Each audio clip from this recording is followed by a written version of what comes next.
রাত ৩টা। শহরের অভিজাত এলাকা। এক রেস্টুরেন্টের ভেতর দপদপে হলুদ আলো জমাট বাঁধা রক্তে মেঝেতে গলগল করে পড়ছে। টেবিলের উপর হয়ে পড়ে আছে দুইটি নিথর দেহ। আহসান চৌধুরী, রেস্টুরেন্টের মালিক, এবং মনির, ম্যানেজার।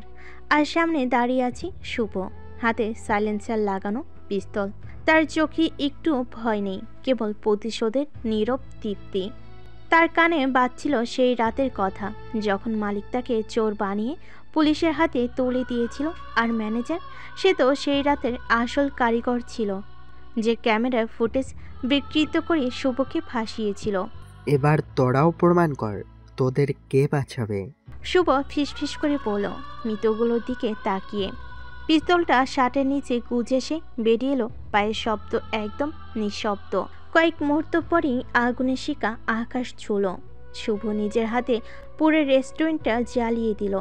এটা শুধু খুন ছিল না, ড্রাগ কিলিং। সবাই জানবে এটা কোনো সাধারণ হত্যাকাণ্ড নয়। ক্ষমতার খেলা শুরু হলো। মালিকের বিশ্বাসঘাতকতার পর সে জেলে যায়। সেখানে তার পরিচয় হয় রেজা ভাইয়ের সঙ্গে, একজন ভয়ঙ্কর গ্যাংস্টার, যে শহরের অপরাধ জগতের অন্ধকার দুনিয়ার একজন মূল খেলোয়াড়। তোকে ফাঁসিয়েছে তাই না? রেজা ভাই একদিন বলেছিল, আমি শুধু বাঁচতে চাই। শুভ বলেছিল, কিন্তু তার ভেতরে তখনই প্রতিশোধের আগুন জ্বলছিল। জেল থেকে বেরিয়ে সে শিখে ফেলে কিভাবে ক্ষমতা অর্জন করতে হয়। ছোট ছোট কাজ, ড্রাগ ডেলিভারি, চাঁদাবাজি এসব দিয়ে শুরু করলেও তার লক্ষ্য ছিল বড় কিছু। এবং আজ প্রথম খুনের মাধ্যমে সে তার নতুন জীবনের সূচনা করল। শুভ জানত এই দুই খুনের পর পুলিশ, মিডিয়া আর শহরের অপরাধ জগতের বড় খেলোয়াড়রা তার দিকে নজর দেবে, কিন্তু সে ভয় পায়নি, বরং এটা তার শক্তি বাড়ানোর প্রথম ধাপ। এখন সময় নিজের জায়গা তৈরি করার। শুভ নিজেকে বলল, যখন সে রেজা ভাইয়ের সঙ্গীতের খুঁজতে বের হলো। শহরের ডাক ওয়ার্ল্ডের সবচেয়ে বড় নাম দাউদ বক্ত। সে পুরো শহরের ট্রাক, অস্ত্র আর চোরা চালানের চালিকা শক্তি। শুভ জানত, যদি সে দাউদের গ্যাংয়ে ঢুকতে পারে তাহলে সে সত্যিকারের ক্ষমতার স্বাদ পাবে। কিন্তু দাউদের গ্যাংয়ে প্রবেশ সহজ নয়। শুভকে তার মূল্য প্রমাণ করতে হবে, আর সেই মূল্য দিয়ে রক্ত দিতে হবে। শুভর পরবর্তী টার্গেট একজন হাই প্রোফাইল পুলিশ অফিসার, যাকে খুন করে দাউদের দলের নিজের জায়গা নিশ্চিত করতে হবে। শুভ গোপনে পুলিশ অফিসার রাশেদ খানের গতিবিধি অনুসরণ করতে থাকে। রাশেদ খান পুলিশের স্পেশাল ক্রাইম ব্রাঞ্চের একজন সাহসী কর্মকর্তা, যে বহু অপরাধী গ্যাং ধ্বংস করে দিয়েছে। ওকে শেষ করলেই দাউদের দরজা খুলবে আমার জন্য। শুভ নিজের মনেই বলল। এক রাতে শুভ এবং তার নতুন সহযোগী রাজীব সুযোগের অপেক্ষায় ছিল। রাশেদ খান তার ব্যক্তিগত গাড়িতে একা ফিরছিলেন। হঠাৎ একটি শুনশান রাস্তায় তার গাড়ির সামনে শুভ দাঁড়িয়ে পড়ে। রাশেদ খান পিস্তল বের করার আগেই রাজীব পিছন থেকে তার মাথায় বন্দুক ঠেকিয়ে দিল। নড়াচড়া করলে গুলি করব। রাজীব হেসে পড়ল, কিন্তু ঠিক তখনই অপ্রত্যাশিত কিছু ঘটে গেল। বাড়ির পেছন থেকে আরও দুজন পুলিশ বেরিয়ে এসে বন্দুক তাক করল। এটা ছিল একটা ফাঁদ। শুভ মুহূর্তের মধ্যে বুঝতে পারল এখানে দাঁড়িয়ে থাকা মানেই ধরা পড়া। সে দ্রুত সিদ্ধান্ত নিল। 1 সেকেন্ডের জন্য রাজীবের দিকে তাকে ইশারা করল। রাজীব কোনো দ্বিধা না করে রাশেদ খানের মাথায় গুলি চালিয়ে দিল। পুলিশ অফিসার পড়ে গেল, কিন্তু পেছনে পুলিশরা গুলি ছুটতে শুরু করলো। শুভ আর রাজীব দ্রুত গাড়ির দিকে দৌড় দিল। শুভ গাড়ি দরজা খুলেই স্টিয়ারিংয়ে বসলো। রাজীব তার পাশে উঠে বসলো। চাপ দে, ওরা আসছে। রাজীব চিৎকার করলো। শুভ গাড়ি স্টার্ট দিল আর এক ঝটকায় রাস্তার দিকে বেরিয়ে পড়ল। পেছন থেকে পুলিশের গুলি ছুটে আসছিল, কিন্তু শুভ দক্ষ হাতে গাড়িটা চালিয়ে গলির মধ্যে ঢুকিয়ে দিল। কিছুক্ষণের মধ্যেই তাদের দেখা মিলল দাউদ বখতের এক ঘনিষ্ঠ সহযোগী আজিজ ভাইয়ের সাথে। তোমাদের তো সাহস কম না, পুলিশ মারার পর এখন আমার কাছে আসছো? আজিজ হেসে বলল। শুভ শান্ত গলায় বলল, দাউদ ভাইয়ের সাথে দেখা করাতে হবে। কাজ করে দেখিয়েছি, এবার বড় খেলায় নামতে চাই। আজিজ কিছুক্ষণ শুভর দিকে তাকিয়ে থাকলো, তারপর মৃদু হাসলো। ঠিক আছে, আসল খেলাটা এখন শুরু হবে। আজিজ ভাইয়ের সাথে শহরের অন্ধকার দুনিয়ায় শুভর প্রবেশটা ছিল এক নতুন শুরু। আজিজ ভাইয়ের মাধ্যমে শুভ দাউদ বখতের কাছে পৌঁছানোর কৌশল জানলো। আজিজ ভাই বলেছিল শুভকে, দাউদ ভাই তোমাকে চাইবে, কিন্তু তাকে জানাতে হবে যে তুমি পারো। তুমি এখন আমাদের সাথে, তবে চ্যালেঞ্জ আসবে। শুভ চুপচাপ মাথা নাড়ল। সে জানতো সামনে আরো অনেক বাধা আসবে, কিন্তু তার ইচ্ছে ছিল একটাই, ক্ষমতা অর্জন। তাদের সাক্ষাৎ হওয়ার পরের দিনই শুভর সামনে এক কঠিন টাস্ক আসলো। দাউদ বখতের নির্দেশ ছিল শহরের এক নামকরা মাফিয়া নেতা কাশেম ভাইকে খুন করতে হবে। কাশেম ভাই ছিল দাউদের সবচেয়ে বড় প্রতিদ্বন্দ্বী। তার মরণদ্বার ছিল অনেক কাছাকাছি। শুভ জানতো এই কাজটি করলে দাউদের কাছে তার গুরুত্ব বেড়ে যাবে। শুভ ও রাজীব তার পরিকল্পনা শুরু করে কাশেম ভাইকে কিভাবে হত্যা করা যায় তার জন্য তারা রাস্তায় নজর রাখে। কাশেম ভাই তখন তার বিলাসবহুল ফ্ল্যাটে ছিল। শুভ জানতো তাকে ধরা খুবই কঠিন, কিন্তু কোনো উপায় ছাড়া বিকল্প ছিল না। শুভ আর রাজীব গোপনে কাশেম ভাইয়ের ঠিকানায় পৌঁছালো। রাত গভীর হয়ে এসেছে, পুরো শহর নিস্তব্ধ। কাশেম ভাইয়ের বিলাসবহুল ফ্ল্যাটের সামনে দাঁড়িয়ে তারা জানতো আজকের রাতটাই তাদের জীবনের মোড় ঘুরিয়ে দেবে। কাশেম ভাই ছিল একটি কঠিন প্রতিপক্ষ। সে ছিল এক ভয়ঙ্কর মাফিয়া নেতা, যার শত্রুর সংখ্যা ছিল অসংখ্য। তার মৃত্যুর পর পুরো শহর বুঝে যাবে শুভ এখন শক্তপোক্ত অবস্থানে এসেছে। শুভ ও রাজীব একে অপরকে ইশারা করলো, আর পুরো এলাকায় নিরাপত্তার কোনো ছিদ্র না রেখে তারা প্রোগ্রাম চালিয়ে গেল। ফ্ল্যাটের ডোরবেলটি চেপে কাশেম ভাই দরজা খুলল। তার মুখে এক বিন্দু হাসি ছিল, কিন্তু সেটা তখনই কেটে গেল যখন সে দেখল শুভ ও রাজীব হাতে পিস্তল নিয়ে দাঁড়িয়ে। তুমি তো বুঝতে পারছো আর পালানোর উপায় নেই। শুভ ঠান্ডা গলায় বলল, তুমি অনেক ধ্বংস করেছো, আজ তোমার পালা। কাশেম ভাই জানতো তাকে আর বাঁচানো যাবে না। সে চেষ্টা করলো পিস্তল বের করার, কিন্তু শুভ দ্রুতই তার দিকে এগিয়ে গেল। কিছুক্ষণের মধ্যেই সব শেষ হয়ে যাবে, শুভ বলল। রাজীব পিস্তল থেকে সাইলেন্সার লাগিয়ে কাশেম ভাইয়ের দিকে তাকিয়ে তলোয়ারের মতো গুলি চালালো। শুভ প্রথমে গুলি তার পেটের মধ্যে ঢুকে গেল, তারপর একটি কপালে, আর তৃতীয় গুলি ঘাড়ে গিয়ে বিদ্ধ হলো। কাশেম ভাইয়ের শরীর থেকে রক্ত এককালে ছিটকে বের হতে থাকে, আর শেষ নিঃশ্বাস ছেড়ে তার চোখে জ্যোতি একেবারে নিভে যায়। তবে শুভ এক মুহূর্ত থেমে থাকলো না। সে কাশেম ভাইয়ের মৃতদেহের ওপর দাঁড়িয়ে গলা ছেড়ে বলে, এটা শুধু খেলা নয়, এটা ক্ষমতার ঘোষণা।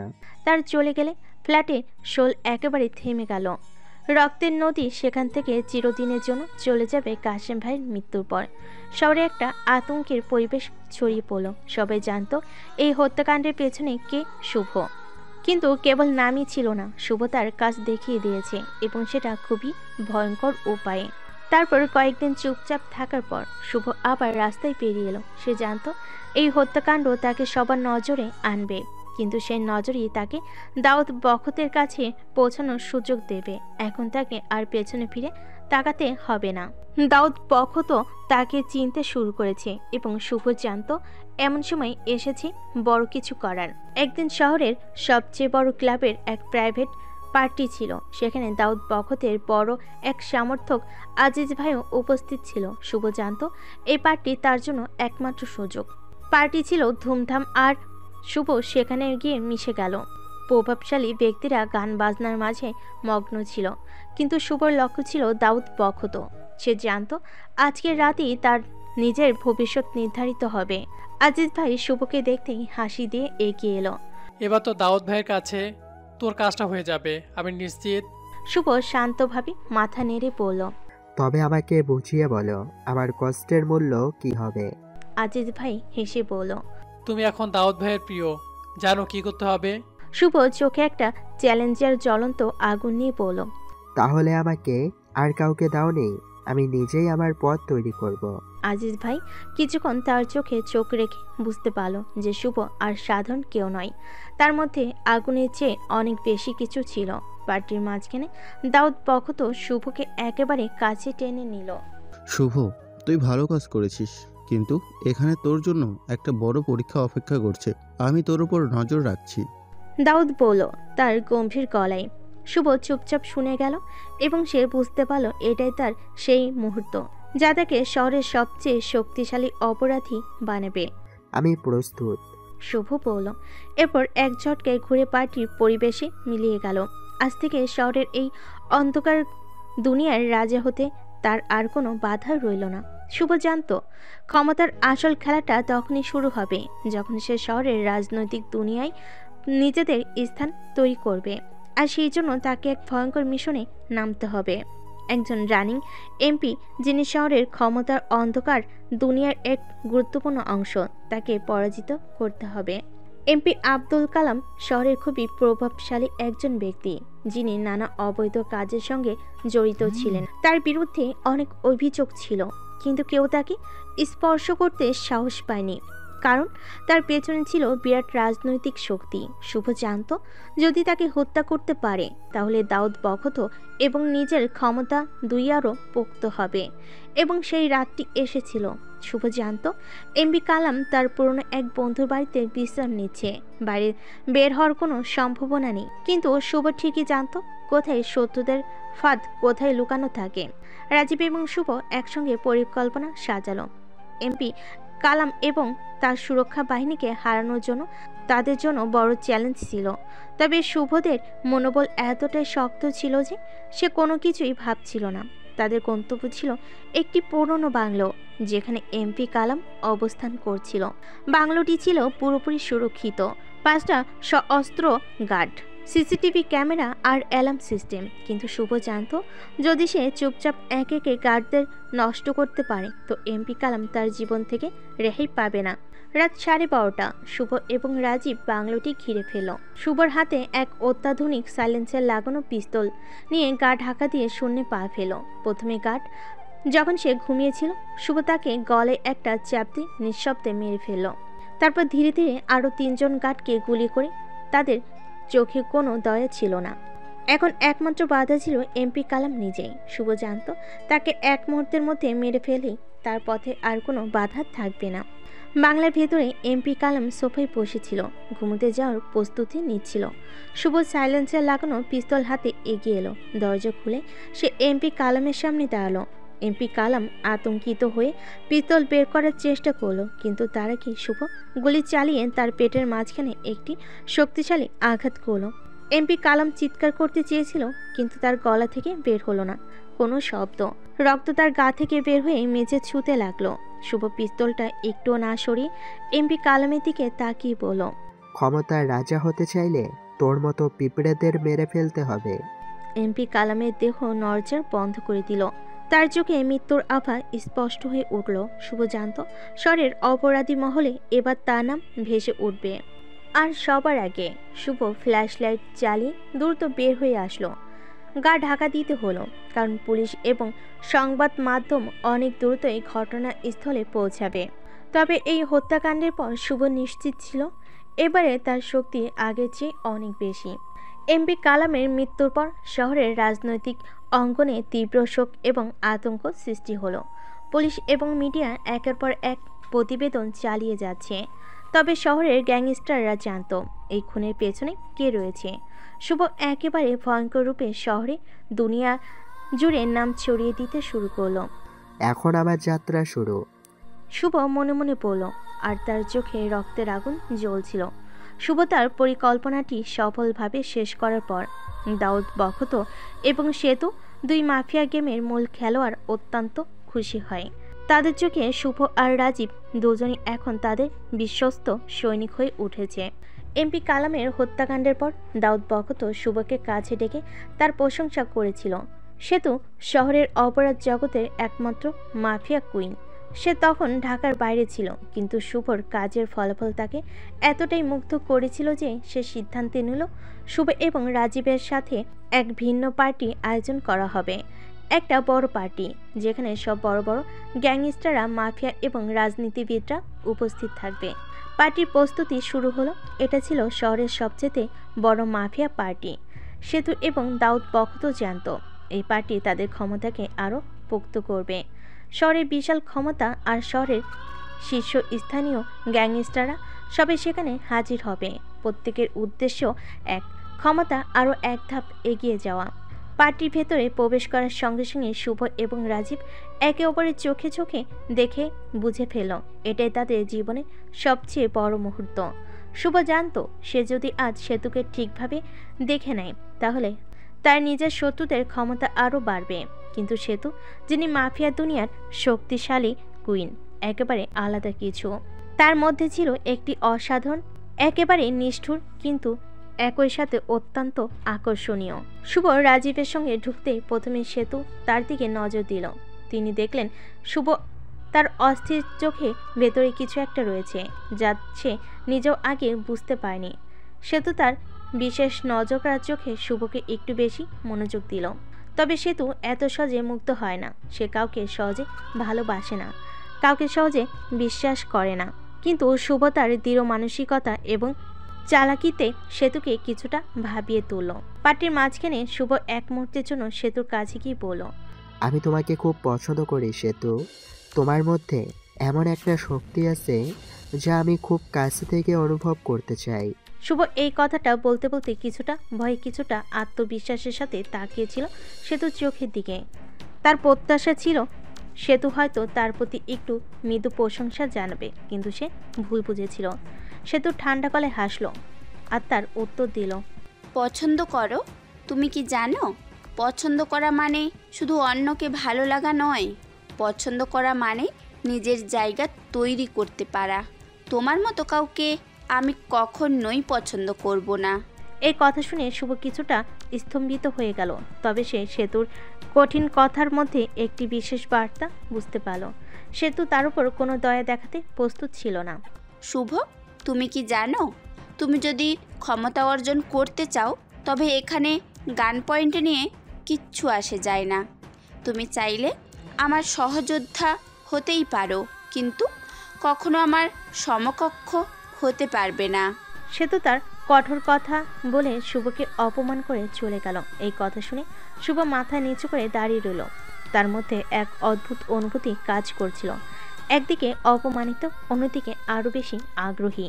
সে জানতো সেতু তার কাছে যা বলেছে সেটা তার এক ধরনের চ্যালেঞ্জ।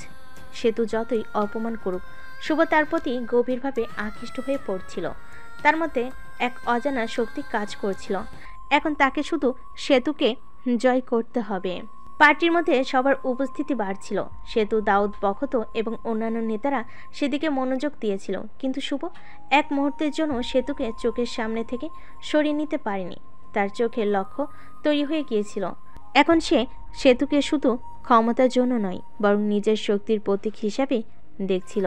তবে সেতু তার কথা অনুযায়ী একদিকে শুভকে বুঝতে দিল যে ক্ষমতার খেলা শুধুমাত্র শরীর ও মন দিয়ে নয়, মনের শক্তির মাধ্যমে চালানো হয়।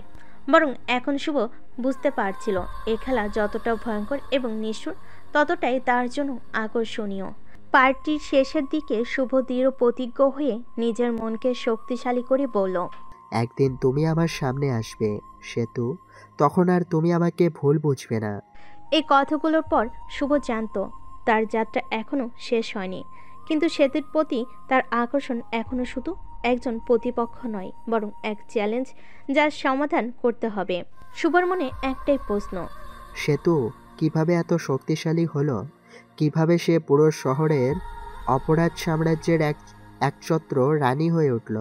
এই কৌতূহল তাকে সেতুর অতীত খোঁজার দিকে ঠেলে দিল। শুভ খোঁজ নিয়ে একদিন জানতে পারল সেতুর ব্যাপারে। আজিজ ভাই সব কিছু জানে। তাই একদিন আজিজ ভাইকে সে সেতুর কথা জিজ্ঞেস করলো। আজিজ ভাই বলা শুরু করলো। তারপর সে ধীরে ধীরে সেতুর কাহিনী বলতে শুরু করলো। শুভ আগ্রহ নিয়ে শুনছিল প্রতিটা খুন, প্রতিটি বিশ্বাসঘাতকতা, প্রতিটি বিজয়ের গল্প।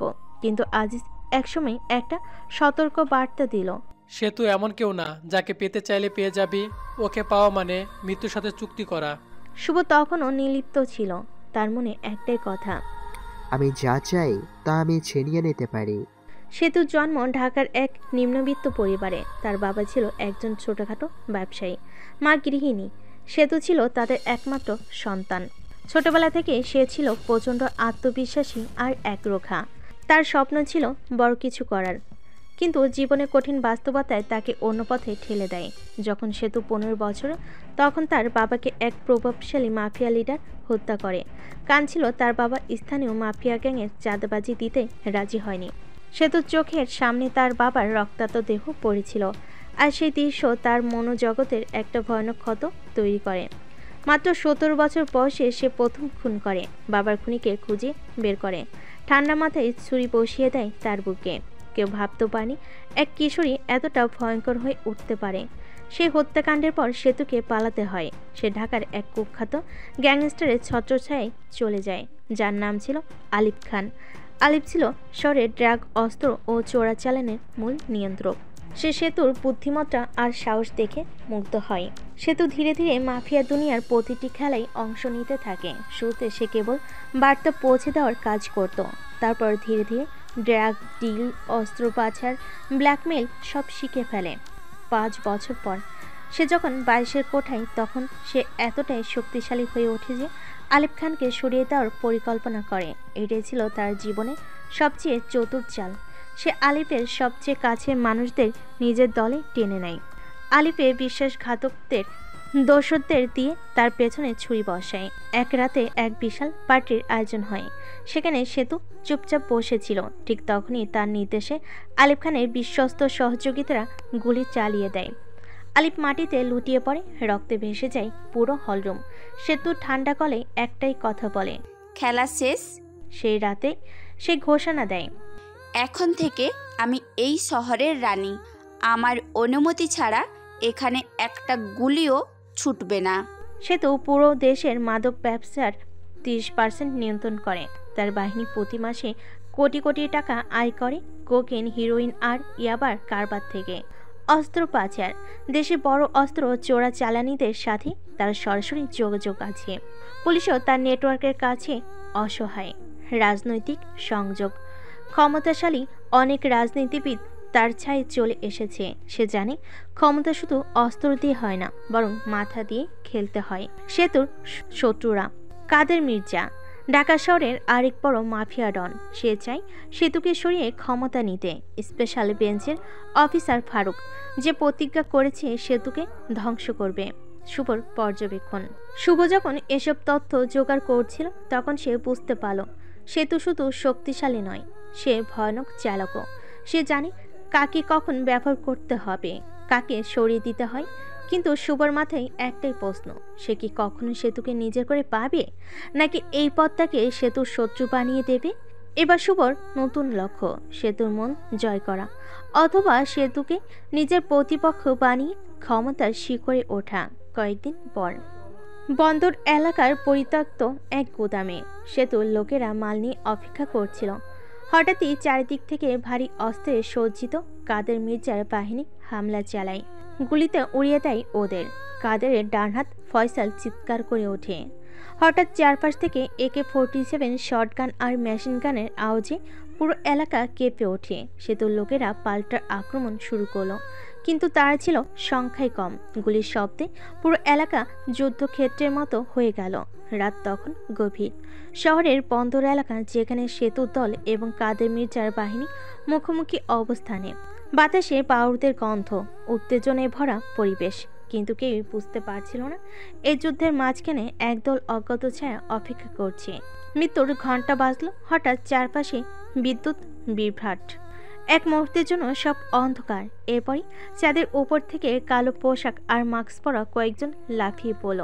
তাদের হাতে ছিল সাইলেন্সার লাগানো পিস্তল, এবং তারা এতটাই দ্রুত গতি ছিল যে কাদের মির্জার লোকেরা কিছু বুঝে ওঠার আগেই 1 সেকেন্ডের মধ্যেই 3 জন মাটিতে লুটিয়ে পড়ল। সন্ধ্যার অন্ধকারে মাঝে ধীরে ধীরে সামনে এগিয়ে আসছিল এক শক্তিশালী উপস্থিতি।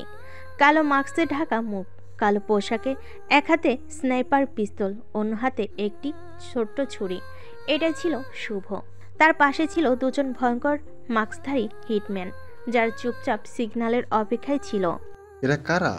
কাদের মির্জার এক সহযোগী চিৎকার করে উঠল, কিন্তু কেউ কোনো উত্তর দিল না। শুধু একটা গভীর রহস্যময় কণ্ঠ শোনা গেল। রাতের অন্ধকারে শিকারীরা বের হয়, আর এখন শিকার শুরু হলো। 2 স্নাইপার শট, 2 জন কাদের লোকের মাথায় গুলি। একজন মাটিতে পড়ার আগে শুভ এগিয়ে গিয়ে ছুরিটা তার গলায় ঢুকিয়ে দিল। চারিদিকে ভয় ছড়িয়ে পড়ল। কাদের মির্জার বাহিনী হতভম্ব। তারা কেউই জানতো না এই মাস্কধারী রহস্যময়ী দলটি কারা। সেতু অবাক হয়ে দেখছিল এই ভয়ঙ্কর শত্রু আসলে কার পক্ষের। কাদের মির্জা নিজেও পেছনে সরছিল। তার হাতে ছিল একটি স্বর্ণের রিভলভার। তুই যাই হোস, আমি তোকে শেষ করে ফেলবো। সে গুলি চালানোর চেষ্টা করলো, কিন্তু শুভ তাকে আগে থেকে লক্ষ্য করছিল। একটি নিখুঁত শট গুলি গিয়ে তার হাতে বিঁধল। কাদের মির্জা বন্দুক ফেলে দিল, হাত চেপে ধরল। রক্ত গলগল করে গড়িয়ে পড়ছে। কে তুই? কাদের মির্জা হতবাক হয়ে তাকিয়েছিল শুভর দিকে। শুভ ধীরে ধীরে এগিয়ে এসে কাদেরের সামনে দাঁড়ালো। তার মুখ দেখা যাচ্ছে না, কিন্তু তার চোখের ভেতর এক ভয়ঙ্কর শীতল দৃষ্টি। আমি ছায়া, আমি মৃত্যু। এই বলে শুভ নিজের ছুরিটা তুলল, এক ঝটকায় কাদের মির্জার গলা কেটে দিল। কাদের চোখ বড় বড় করে তাকিয়ে থাকলো। মুখ দিয়ে কথা বের হওয়ার আগেই তার নিঃশ্বাস বন্ধ হয়ে গেল। সে ধপ করে পড়ে গেল। চারপাশে রক্তের নদী। সেতুর বিস্ময়। সেতু দূর থেকে সব দেখছিল, কিন্তু শুভর পরিচয় এখনো অজানা। তার চোখে সন্দেহ ফুটে উঠল। এই মাস্কধারী কে? সে কি বন্ধু নাকি নতুন কোনো শত্রু? কিন্তু শুভ আর কিছু বলল না। সে তার দলকে ইশারা করল, আর তারা অন্ধকারের মাঝে মিলিয়ে গেল। একটাও শব্দ না করে, শুধু রক্তের দাগ, মৃতদেহের আর আতঙ্ক রেখে গেল তারা। সে তো অনেকক্ষণ দাঁড়িয়ে রইল, আর মনে একটাই প্রশ্ন, এই মাস্কের আড়ালে কে? তার মারার কৌশল দেখে ইমপ্রেস হয়ে গেছে সেতু। আর কিছু না ভেবে সেতু দ্রুত ওখান থেকে কেটে পড়ল। রাতে এক অন্ধকার রুমের কোনায় বসে শুভ তার ভবিষ্যতের পরিকল্পনা নিয়ে গভীরভাবে চিন্তা করছিল। মাস্ক পরার পর যেভাবে সে শহরের অপরাধ জগতের শীর্ষে উঠে এসেছে, সে জানত তার পরবর্তী পদক্ষেপ হবে আরও বিপজ্জনক এবং ভয়ঙ্কর। তার মন পুরোপুরি সিদ্ধান্ত নিয়েছে নতুন গ্যাং তৈরি করতে, কিন্তু সে যে সরাসরি কাউকে শত্রু করবে তা নয়। সে চেয়েছিল এক নতুন অন্ধকার সাম্রাজ্য, যা সকল অপরাধীকে একত্রিত করবে এবং শক্তির মাপকাঠিতে তার মতো কাউকে ভাবতে হবে না। তাদের দিন শেষ। যারা আমার পথে দাঁড়াবে, এখন আমার হাতে থাকবে পুরো শহর। শুভ নিজের মনে বলে চলল। শুভ জানত তার হাতে দাউদের পুরো সাপোর্ট রয়েছে, আর সে এই সমর্থন কাজে লাগিয়ে অপরাধ জগতে একটা ভয়ানক খেলা শুরু করবে। সে মাস্ক পরে আন্ডারগ্রাউন্ড থেকে তার নতুন গ্যাং বের করার পরিকল্পনা করেছিল। তার প্রথম লক্ষ্য ছিল সব পুরনো গ্যাংয়ের নেতা এবং অপরাধীদের এক একে মেরে ফেলা। শুভ জানত একটি শক্তিশালী গ্যাং তৈরি করতে হলে তার জন্য আরেকটি নির্দিষ্ট গুণসম্পন্ন সদস্য প্রয়োজন। সে দরকারি সব লোককে সিলেক্ট করে নিয়েছিল। তার গ্যাংয়ের সদস্যরা ছিল নৃশংস, দ্রুত এবং কৌশলী। এক রাতে শুভ তার গ্যাংয়ের প্রথম মিটিংটা আয়োজন করছিল। গ্যাংয়ের 6 জন সদস্য ছিলেন।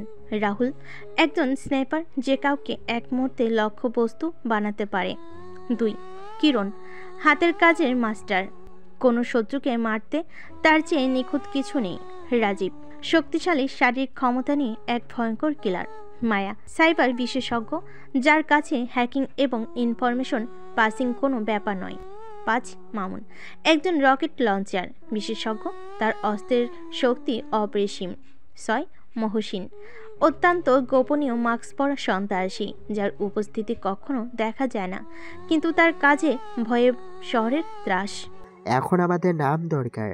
শুভ সবাইকে বলল, একটি নাম যা পুরো শহর কাঁপিয়ে দেবে। যারা শত্রু তাদের শ্বাস রুদ্ধ করে দেবে। সবাই চুপচাপ ছিল, তবে শুভ নিজের সিদ্ধান্ত নিল। আমরা হব নাইটফল গ্যাং। নামটা ভয় এবং শক্তির সিম্বল হয়ে উঠবে। আমাদের মধ্যে থেকে কেউ একা কাজ করতে পারবে না। এই গ্যাংয়ের শক্তি এমনকি রাতের অন্ধকারও শত্রুকে ভয় পাবে। শুভর পরিকল্পনা ছিল প্রথমে পুরো গ্যাংদের এক একে ধ্বংস করা, যারা এখনও শহরের বিভিন্ন অঞ্চলে দাপট দেখাচ্ছিল। শহরের একেবারে গোপন এলাকায় তার গ্যাং সংগঠিত হতো এবং তার নির্দেশে প্রতিটি কর্ম ছিল নিখুঁত। তার প্রথম লক্ষ্য ছিল শহরের বিখ্যাত মাফিয়া ডন রিজভি খান, যিনি এখনও বহু অপরাধীকে তার নিয়ন্ত্রণে রেখেছিলেন। শুভ তার গ্যাং দ্রুত এগিয়ে গেল। তাদের সঠিক সময়ের শত্রুকে আক্রমণ করার কৌশল ছিল একেবারে নিখুঁত। রাহুল স্নাইপার দিয়ে একজন গ্যাং সদস্যকে গুলি করে। কিরণ তার দ্রুত হাতে আরও একজনের গলা চেপে ধরল।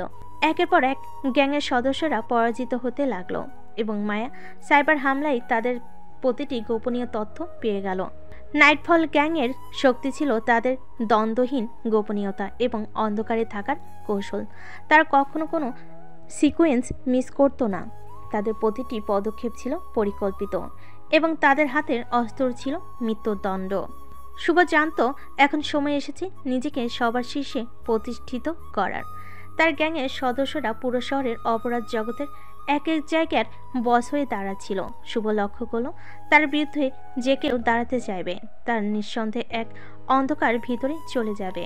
এখন নাইটফল গ্যাং একেবারে নগরের অপরাধ জগতের বুকে ঢুকে পড়েছিল। সুতরাং সে যখন একদিন শহরের অন্যতম কুখ্যাত শোকারি প্রিন্স যে তার খুন্নি বাহিনী নিয়ে শহরের অন্ধকারে একসময় রাজত্ব করত কে মুখোমুখি করল, শুভর চোখে কেবল ভয়ানক প্রতিশোধের চাহিদা ছিল।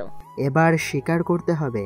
শুভ নিজের মনেই বলল, এরা জানবে শহরের অন্ধকারে এখন আমি রাজা, নাইটফল গ্যাংয়ের ত্রাস। শুভ গ্যাংয়ের নাম শহরের প্রতিটি কোণে কাঁপানোর শব্দ হয়ে উঠল। নাইটফল শব্দটা এখন শহরের সবচেয়ে ভয়ঙ্কর ও শীতল রাতের প্রতীক।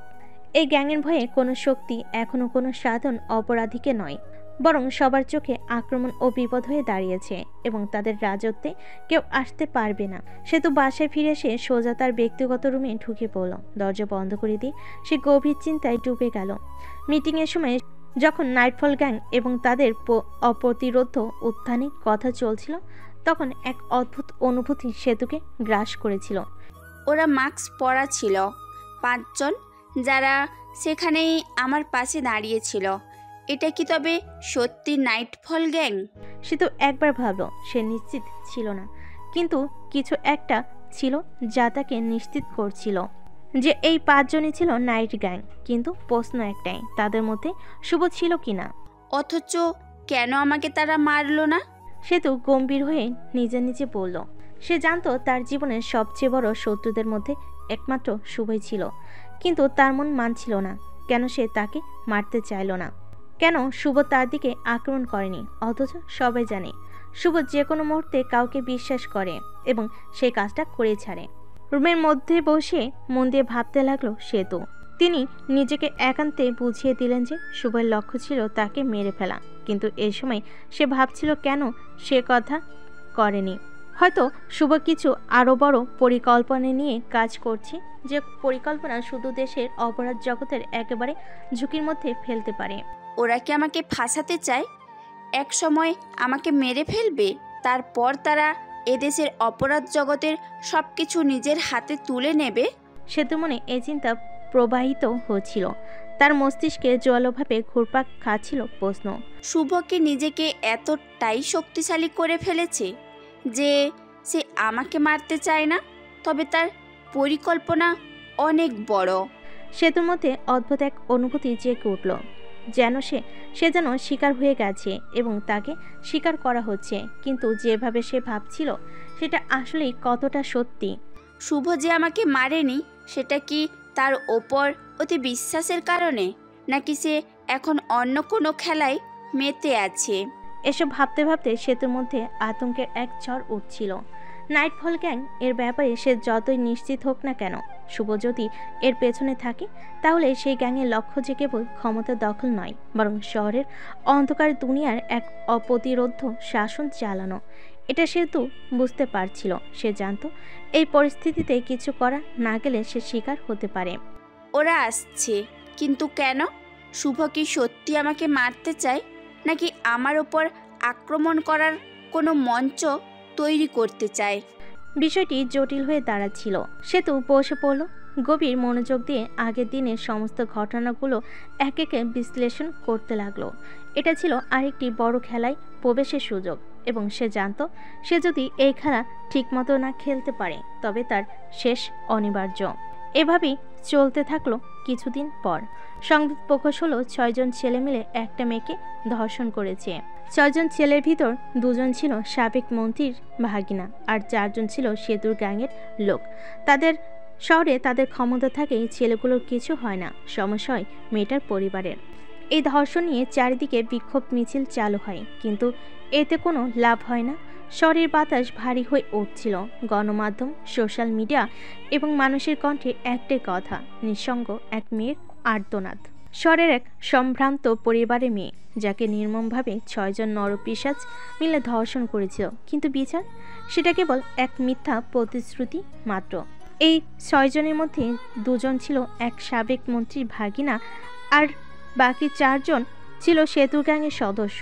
তাদের ক্ষমতার সামনে মেয়েটা তো দূরের কথা, তার পরিবারও অসহায় হয়ে গিয়েছিল। বিক্ষোভ, প্রতিবাদ, পোস্টার, চিৎকার সবই ধুলোর মতো উড়ে যাচ্ছিল বাতাসে। কিন্তু এই খবর যখন নাইটফল গ্যাংয়ের কাছে পৌঁছালো, তখন এক ভয়ঙ্কর ঝড় নামলো। নাইটফল গ্যাং সিদ্ধান্ত নিল এই 2 নরপিশাচকে খুঁজে বের করতে হবে এবং তাদের শাস্তি দিতে হবে এমনভাবে যেন পুরো শহর কেঁপে ওঠে। 2 জনের অবস্থান বের করতে খুব একটা সময় লাগলো না। তারা তাদের প্রভাব খাটিয়ে শহরের এক নিরাপদ প্রাসাদে লুকিয়েছিল। সেই প্রাসাদে ঢুকতে সাধারণ কারোর পক্ষে সম্ভব ছিল না। কিন্তু নাইটফল গ্যাং সাধারণ কেউ ছিল না। এক রাতে চারিদিক অন্ধকার হয়ে এলে ছায়ার মতো 6 জন মুখোশধারী প্রবেশ করলো সেই প্রাসাদে। তাদের অস্ত্র ছিল নিঃশব্দ, তাদের গতিবিধি ছিল অদৃশ্য। রাতের গভীরে মন্ত্রীর ভাগিনা 2 জন নিজের বিলাসবহুল শোবার ঘরে ছিল। একা নয়, তার আরও 2 জন মেয়েকে জোর করে আটকে রেখেছিল। কিন্তু সেই রাতে তারা যা আশা করেনি সেটাই ঘটল। ঘরের লাইট নিভে গেল। এক মুহূর্তের জন্য তার কিছু বুঝতে পারল না। হঠাৎ একটি কালো ছায়া সামনে এসে দাঁড়ালো। কে? একজন চিৎকার করলো, কিন্তু পরক্ষণেই তার গলা চেপে ধরল এক লোহার মতো শক্ত হাত। আমরা ন্যায় বিচারের জন্য এসেছি।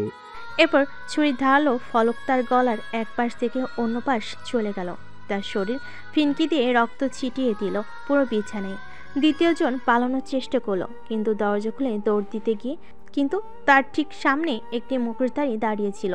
তার হাতে ছিল একটি লম্বা শিকল। পালানোর চেষ্টা করার আগেই শিকল তার গলায় পেঁচিয়ে দেওয়া হলো এবং পরের মুহূর্তে সে ঝুলে গেল শূন্যে। সে প্রাণপণে ছটফট করছিল, তার চোখ লাল হয়ে যাচ্ছিল, সে শ্বাস নিতে পারছিল না। তার লাশকে সোজা জানালার বাইরে ঝুলিয়ে দেওয়া হলো। শহরের আলোতে দেখা গেল সাবেক মন্ত্রীর এক ভাগিনার গলা কাটা আর অবর্জনে ঝুলন্ত দেহ। শাস্তি প্রকাশ্যে আসে পরের দিন সকালে। শহরের কেন্দ্রে 4 রাস্তার মোড়ে সবাই দেখল এক বিভীষিকাময় দৃশ্য। একজনের কাটা মস্তক রাস্তার মাঝে পুঁতে রাখা হয়েছে, আরেকজনের শরীর বিদ্যুতের খুঁটিতে উল্টো করে ঝোলানো। দেহগুলোর বুকে গাঁথা ছিল একটি লোহার ফলক, যেখানে লেখা ছিল ন্যায় বিচার সম্পূর্ণ। সারা শহর স্তব্ধ হয়ে গিয়েছিল। এই নৃশংস কায়দায় বিচার দেখে সবাই বুঝে গিয়েছিল নাইটফল গ্যাং শুধুমাত্র শাস্তি দেয় না, তারা দৃষ্টান্ত তৈরি করে। আর বাকি থাকলো 4 জন। এবার খেলা শুরু হবে আরেক তাণ্ডব। সাবেক মন্ত্রী 2 ভাগিনার মৃত্যু শহরের একটা ভূমিকম্পের মতো নেমে এসেছিল। কিন্তু গল্প এখানেই শেষ হয়নি, কারণ 4 জন বেঁচে ছিল। এই 4 জন ছিল সেতুর গ্যাংয়ের সদস্য। তারা ভেবেছিল সেতু তাদের রক্ষা করবে, কিন্তু সেতু যখন জানতে পারল নাইটফল গ্যাং তাদের শাস্তি দিচ্ছে, তখন সে চুপ ছিল। কারণ সেতু জানতো এই জানোয়ারদের রক্ষা করা তার জন্য বিপদ ডেকে আনতে পারে। কিন্তু এই 4 জন তখনও বুঝতে পারেনি তাদের মৃত্যুর ঘণ্টা বেজে গেছে। এই 4 জন শহরের বিভিন্ন জায়গায় আত্মগোপন করেছিল, কিন্তু নাইটফল গ্যাং কারোর মুখ দেখে হত্যা করতো না। তারা তথ্য বের করে তারপর স্বীকার করত। মাত্র 24 ঘন্টার মধ্যে তাদের অবস্থান পাওয়া গেল। প্রথমত ছিল রাতুল। সে এক গোপনে ডেরায় লুকিয়েছিল, সেখানে তার সাথে আরও কিছু লোক ছিল। রাতুল যখন রাতের খাবার খাচ্ছিল, তখন হঠাৎ জানালা ভেঙে একটি ধাতব বল ঘরের মধ্যে পড়ল।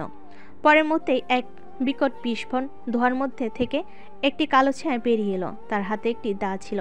রাতুল তখনও কিছু বুঝে উঠতে পারেনি, কিন্তু তার পাশের লোকগুলো এক একে লুটিয়ে পড়ল। এরপর সে শুধু টের পেল একটা তীক্ষ্ণ ধাতব ফলক তার হাত কেটে দিল। এবার পালিয়ে দেখ, মুখোশধারী ফিসফিস করে বলল। রাতুল পাগলের মতো দৌড় দিল, কিন্তু সে বুঝতেই পারল না তার পা একটা লোহার ফাঁদে আটকে গেছে। পরের মুহূর্তে ফাঁদ টেনে তাকে উল্টো করে ঝুলিয়ে দেওয়া হলো। তার শরীরে দড়ির মতো বাঁধা অবস্থায় চিৎকার করছিল। তখন ছুরির প্রথম কোপ তার পেটে পড়ল।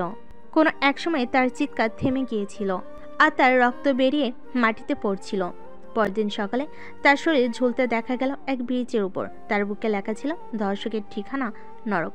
দ্বিতীয় শিকার সোহাগ। সে ভেবেছিল পুরুষের আশ্রয়ে থাকলে বেঁচে যাবে, কিন্তু সে ভুল করেছিল। এক রাতে পুলিশের স্পেশাল সেলের মধ্যে 4 জন মুখোশধারী প্রবেশ করলো। সিসিটিভি ফুটেজে শুধু দেখা গেল হঠাৎ করে সব লাইট বন্ধ হয়ে গেল। এরপর 4 মিনিটের মধ্যে 12 জন পুলিশ লাশ হয়ে পড়ে থাকলো মাটিতে। কেউ বুঝতে পারলো না কিভাবে হামলা হলো। পরের দিন সোহাগের লাশ পাওয়া গেল শহরের কেন্দ্রীয় চত্বরে। তার শরীর কেটে টুকরো টুকরো করা। তার পাশে এক কাগজে লেখা ছিল, আইন যখন চোখ বন্ধ করে তখন ন্যায় বিচার নিজের রক্ত দিয়ে লেখা হয়। তৃতীয় শিকার মিরাজ। সে ধর্ষণের পরপরই শহর ছেড়ে পালিয়ে গিয়েছিল, কিন্তু সে বুঝতে পারেনি নাইটফল গ্যাং থেকে পালানো সম্ভব নয়। তাকে ধরা হলো এক পরিত্যক্ত ফ্যাক্টরির ভিতরে। তার চোখে কালো কাপড় বাঁধা ছিল, তার মুখে টেপ লাগানো। তার পাশে 5 জন মুখোশধারী দাঁড়িয়েছিল। কেউ কিছু বলল না, শুধু একজনে একটি হাতুড়ি তুলে তার হাঁটুর উপরে মারল। তার হাড় ভেঙে গুঁড়ো হয়ে গেল। তারপর একটা ভারী শিকল তার পায়ে পরিয়ে দেওয়া হলো। সে তখনও বোঝার চেষ্টা করছিল কি হচ্ছে, কিন্তু পরের মুহূর্তেই তাকে বিশাল এক গর্তের মধ্যে ফেলে দেওয়া হলো, যেখানে ছিল বহু ক্ষুধার্ত ইঁদুর।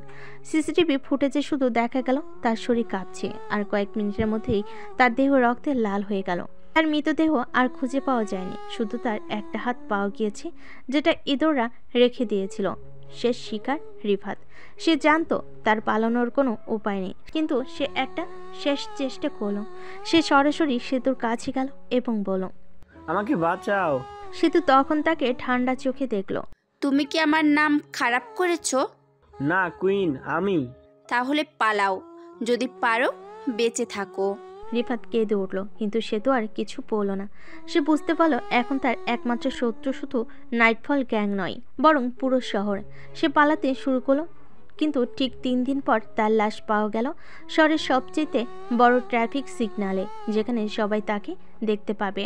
তার দেহ ছিল লোহার রড দিয়ে গাঁথা, আর তার মাথার উপরে একটি সাইনবোর্ড টাঙ্গানো ছিল, নারী নির্যাতনকারীদের পরিণতি। এই 4 জনের মৃত্যু শহরের জন্য এক শিক্ষা হয়ে গেল। শুধু অপরাধী নয়, সব ক্ষমতাবান লোকেরাই আতঙ্কিত হয়ে পড়ল, কারণ এই শাস্তির প্রমাণ করেছিল আইন যখন ব্যর্থ হয় তখন নাইটফল গ্যাং রক্ত দিয়ে ন্যায় বিচার করে। এবং এই ঘটনার পর নাইটফল গ্যাংয়ের নাম ইতিহাসের পাতায় লেখা হয়ে গেল, যারা রক্ত দিয়ে বিচার করে। চারিদিকে নাইটফল গ্যাংয়ের নাম ছড়িয়ে পড়তে লাগলো। কেউ বলো, এরা শহরের অন্ধকার দেবদূত। আবার কেউ বলো, এরা সাঁওতালের সৈনিক। কিন্তু যাই বলা হোক না কেন, একটা ব্যাপার নিশ্চিত হয়ে গেলাম, তারা অপরাধীদের জন্য ভয়ানক অভিশাপ।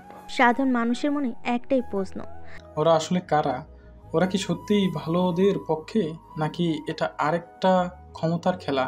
কিন্তু উত্তর কারো জানা ছিল না, কারণ নাইটফল গ্যাং অন্ধকার থেকে আসে, কাজ শেষ করে আবার অন্ধকারে মিলিয়ে যায়। নাইটফল গ্যাংয়ের বিচার কাজের পর শহরের অপরাধী মহলে একটা ভয়ানক আতঙ্ক নেমে এলো।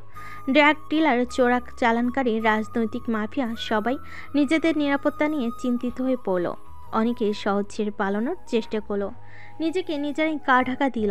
এমনকি পুলিশের ভেতরে দুর্নীতিগ্রস্ত অফিসাররাও নিজেদের রক্ষা করার পথ খুঁজতে লাগলো। কিন্তু সবচেয়ে বেশি আতঙ্কিত হলো বড় বড় গ্যাং লিডাররা, কারণ তারা বুঝতে পারল নাইটফল শুধু একটা গ্যাং নয়, এরা একটা ছায়ার মতো ন্যায় বিচার, যা সত্যিকারের শাস্তি দেয়। শহরের অপরাধ দুনিয়ার 2 বিশাল শক্তি, দাউদ বখত ও সেতু, তার একে অপরকে সন্দেহ করতে লাগলো। দাউদ বখত ও সেতুর গোপনে দেখা করলো তারা। এটা কিন্তু সেতুর কোনো নতুন খেলা, নাকি ওর হাতের বাইরে চলে গেছে?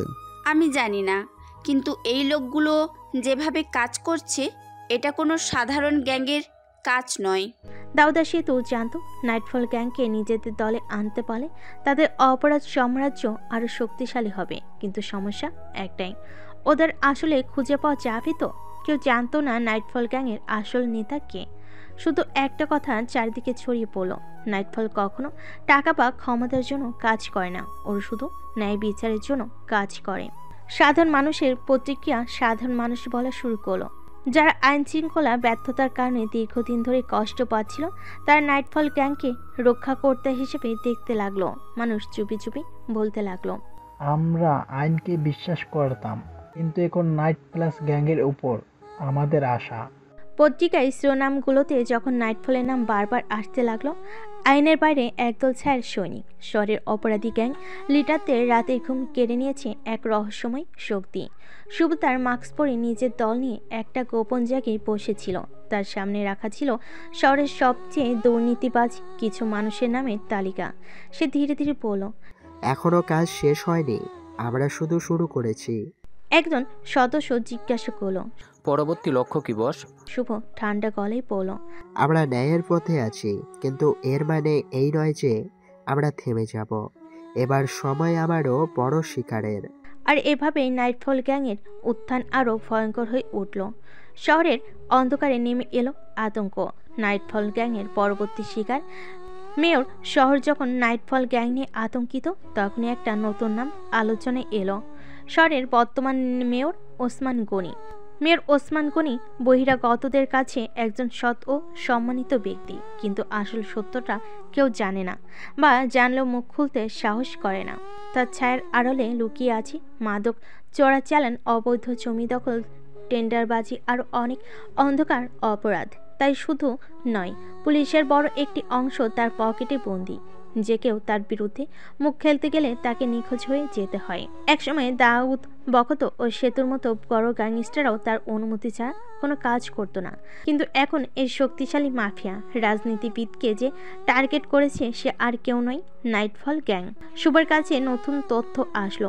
এক রাতে নাইটফল গ্যাংয়ের সিক্রেট হেডকোয়ার্টারে বসেছিল শুভ ও তার দল।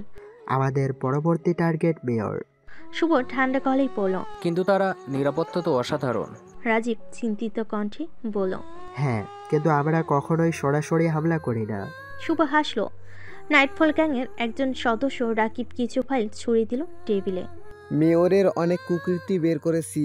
সে আবার বলল, শুধু দুর্নীতি নয়, মেয়র নিজেও নারী নির্যাতনে যুক্ত। এই কথা শুনে পুরো ঘর থমকে গেল। এরপরও কি আমরা দেরি করব? শুভ চোখে রাগ জ্বলে উঠল, বলল, মেয়রের জীবন এবং তার দুর্বলতা সম্পর্কে খোঁজ নাও। মেয়র ওসমান গনি ছিল এক চতুর শিকারী। সে সবসময় নিজের চারপাশে সশস্ত্র নিরাপত্তা রক্ষী রাখত। তার বাসা একটা ছোট্ট দুর্গের মতো, যার চারপাশে সিসিটিভি ক্যামেরা ও গার্ড, এমনকি তার গাড়ির বুলেট প্রুফ। কিন্তু নাইটফল গ্যাং জানত, যতই শক্তি থাকুক, প্রত্যেকের একটা দুর্বলতা থাকে। শুভ খুঁজে বের করলো তার সবচেয়ে দুর্বল জায়গা, তার সিক্রেট প্রাইভেট ক্লাব। প্রতিদিন রাত 1টার পর মেয়র ও তার বিশেষ অতিথিরা সেখানে নেশা করত, নারী নিয়ে ফুর্তি করত। ওকে সরাসরি মারার দরকার নেই, আমরা তার আত্মবিশ্বাস ও শক্তির ভিতটাই ভেঙে দেব। মেয়রের সিক্রেট ক্লাবে হামলা। নাইটফল গ্যাং পরিকল্পনা করলো মেয়রের প্রাইভেট ক্লাবে হামলা করবে, কিন্তু কোনো বুলেট ছোড়া হবে না। এর পরিবর্তে তারা সব ক্যামেরা হ্যাক করবে, সিকিউরিটি গার্ডদের অজ্ঞান করবে, আর মেয়রও তার দলকে একদম নগ্ন অবস্থায় মেরে যাবে। তাদের উদ্দেশ্য ছিল মেয়রের ইমেজ ধ্বংস করা। মিডিয়ার তথ্য ফাঁস। নাইটফল গ্যাং সেই রাতে যা ঘটবে তার সব ভিডিও ফুটেজ মিডিয়াতে ছড়িয়ে দেবে। একজন ক্ষমতাশীল মানুষকে মারার চেয়ে তার সম্মান কেড়ে নেওয়া অনেক বড় শাস্তি। শুভ বলল, অপারেশন নাইটফল শুরু। রাত 12:30। নাইটফল গ্যাং পুরো প্রস্তুত। শুভ ও তার গ্যাং মাস্ক পরে ক্লাবের দিকে এগিয়ে গেল। রাকিব আগে থেকে ক্লাবের সিকিউরিটি সিস্টেম হ্যাক করে ফেলেছে, ক্যামেরাগুলো ব্ল্যাক আউট। রাজীব ও তার দুজন স্নাইপার দূর থেকে সিকিউরিটিদের অজ্ঞান করার ইঞ্জেকশন ছিল। মাত্র 5 মিনিটে পুরো ক্লাব একদম নীরব হয়ে গেল। শুভ তার দল একটি শব্দ না করে ভিতরে প্রবেশ করলো। ক্লাবের ভিতরে ঢুকে যা দেখলো তার ঘৃণা জাগিয়ে তোলো। অর্ধনগ্ন নারী, নেশাগ্রস্ত মানুষ, টাকার বান্ডিল ছড়ানো, আর মেয়রের বিকৃত হাসি। শুভ ধীরে ধীরে সামনে এগিয়ে এক বোতল পানি নিয়ে মেয়রের মুখে ছুঁড়ে মারল। কে? মেয়র ভীত কণ্ঠে বলে উঠল, কিন্তু কেউ উত্তর দিল না। শুধু একটি স্পিকার থেকে ভয়ঙ্কর গলার আওয়াজ এলো, তোমার সময় শেষ, mayor Osman Gani. Nightfall gang কাউকে খুন করলো না, কিন্তু যা হলো তা মেয়রের জন্য মৃত্যুর চেয়ে ভয়ঙ্কর। তারা সব সিক্রেট ভিডিও ও ফটো মিডিয়াতে ছেড়ে দিল। সবার সামনে তার আসল চেহারা তুলে ধরল। তার সব অবৈধ সম্পদের তথ্য ফাঁস করলো। সকালে পুরো শহর মেয়রের কেলেঙ্কারির খবর জেনে জেগে উঠল। শহরে মেয়র এক রাতে কলঙ্কিত। সিক্রেট ক্লাব থেকে মেয়রের কুকীর্তির ভিডিও ফাঁস। কেউ জানে না কে করলো, সবাই জানে কেন করলো। নাইটফল গ্যাং তাদের কাজ শেষ করে অদৃশ্য হয়ে গেল। শুভ তার মাস্ক খুলে আয়নার সামনে দাঁড়ালো। এটাই আমাদের সত্যিকারের শক্তি। সে নিজেকে বলল, আমরা কাউকে মারছি না, আমরা শুধু সত্যটাকে প্রকাশ করছি। সেদিন রাতে মেয়র ভয়, অপমান ও লজ্জার কারণে আত্মহত্যা করলো। এরকম মৃত্যু দেখে তার ছেলে এনামুল, আমার আবার মৃত্যু কোনো দুর্ঘটনা ছিল না, এটা ঠান্ডা মাথার হত্যা। শহরের প্রাক্তন মেয়র ওসমান গনির ছেলে এনামুল চোখ রক্তবর্ণ করে সজোরে খুশি মারল দেওয়ালে। তার চারপাশে তার সবচেয়ে বিশ্বস্ত 100 জন সহস্র ভাড়াটে খুনি। এনামুল জানতো তার বাবার এই লাঞ্ছনা আর মৃত্যু শুধু একটা অপরাধী গ্যাং ঘটাতে পারে। সেতু শহরের ভয়ঙ্কর মাফিয়া কুইন, সেতুর গ্যাংয়ের কাজ। কারণ কিছুদিন আগে সেতুর সাথে মেয়র একটু কথা কাটাকাটি হয়েছিল। শহরের বেশিরভাগ অপরাধের পেছনে সেতুর হাত ছিল। এনামুল ঠিক করলো সে তার বাবার প্রতিশোধ নিবে। যদি সেতুকে আজকে শেষ না করি তাহলে আমার বাবার আত্মা শান্তি পাবে না। এনামুল জানতো সেতু একটা গোপন সেফ হাউসে ছিল, যেখানে সে মাঝে মাঝে গা ঢাকা দিত। সে তার লোকেদের বলল, আজ রাতের মধ্যে সেতুর দল নিশ্চিহ্ন হয়ে যাবে। সেতুর দল ছিল দুর্ধর্ষ, কিন্তু এনামুল ছিল অনেক বেশি নৃশংস। তার নির্দেশে 30 জন বন্দুকধারী সেতু সেফ হাউসের দিকে এগিয়ে গেল। 10 জন তার সেফ হাউসের বাইরে ওত পেতে রইল, আর বাকি 60 জন পুরো এলাকা ঘিরে ফেলল, যাতে আর কেউ পালাতে না পারে। রাত 2:45 হঠাৎ বিস্ফোরণ। সেতুর সেফ হাউসের মূল দরজায় এক বিশাল বিস্ফোরণ ঘটে গেল। ধোঁয়া আর ধ্বংস স্তূপ ছড়িয়ে পড়ল চারিদিকে। মেরে ফেলো সবাইকে। এনামুলের ভাড়াটে খুনিরা উন্মাদের মতো ভেতরে ঢুকে গেল। সেতু জানত সে এই মুহূর্তে বন্দুক হাতে লড়াই করলে এখানেই মরতে হবে। সে দ্রুত একটা গোপন টানেল দিয়ে পালানোর চেষ্টা করলো, কিন্তু ঠিক তখনই ওরা এসে গেছে, পালা। সেতু লোকেরা চিৎকার করছিল, তাদের গুলির আওয়াজ আর চিৎকার মিশে যাচ্ছিল চারপাশে। ধরাম সেতু দৌড়ে বেরিয়ে এলো, কিন্তু বাইরে এসে দেখলো চারিদিক ঘিরে রেখেছে এনামুলের লোক। এখানে তোর সমাপ্তি কুইন। এনামুল বন্দুক তুলে সেতুর দিকে। সেতু বুঝতে পারলো এবার সত্যি সে ফেঁসে গেছে। তাকে শেষ করতে এনামুল এক মুহূর্ত দেরি করবে না। সে কিছুটা পিছু হটল, কিন্তু তখনই শক্তিশালী গর্জনের মতো এক গাড়ি শব্দ এলো। ভ্রুম! একটা কালো রঙের SUV বুলেটের গতিতে ছুটে আসলো। ওপাশ সরো! একজন ভেতর থেকে চিৎকার করলো। এনামুলের এক লোক কিছু পিছু ওঠার আগেই SUV দরজা খুলে গেল, আর একজন পুরো কালো পোশাকে মাস্ক পরা ভয়ঙ্কর মানুষ বেরিয়ে এলো। এটা শুভ, নাইটফল গ্যাংয়ের লিডার।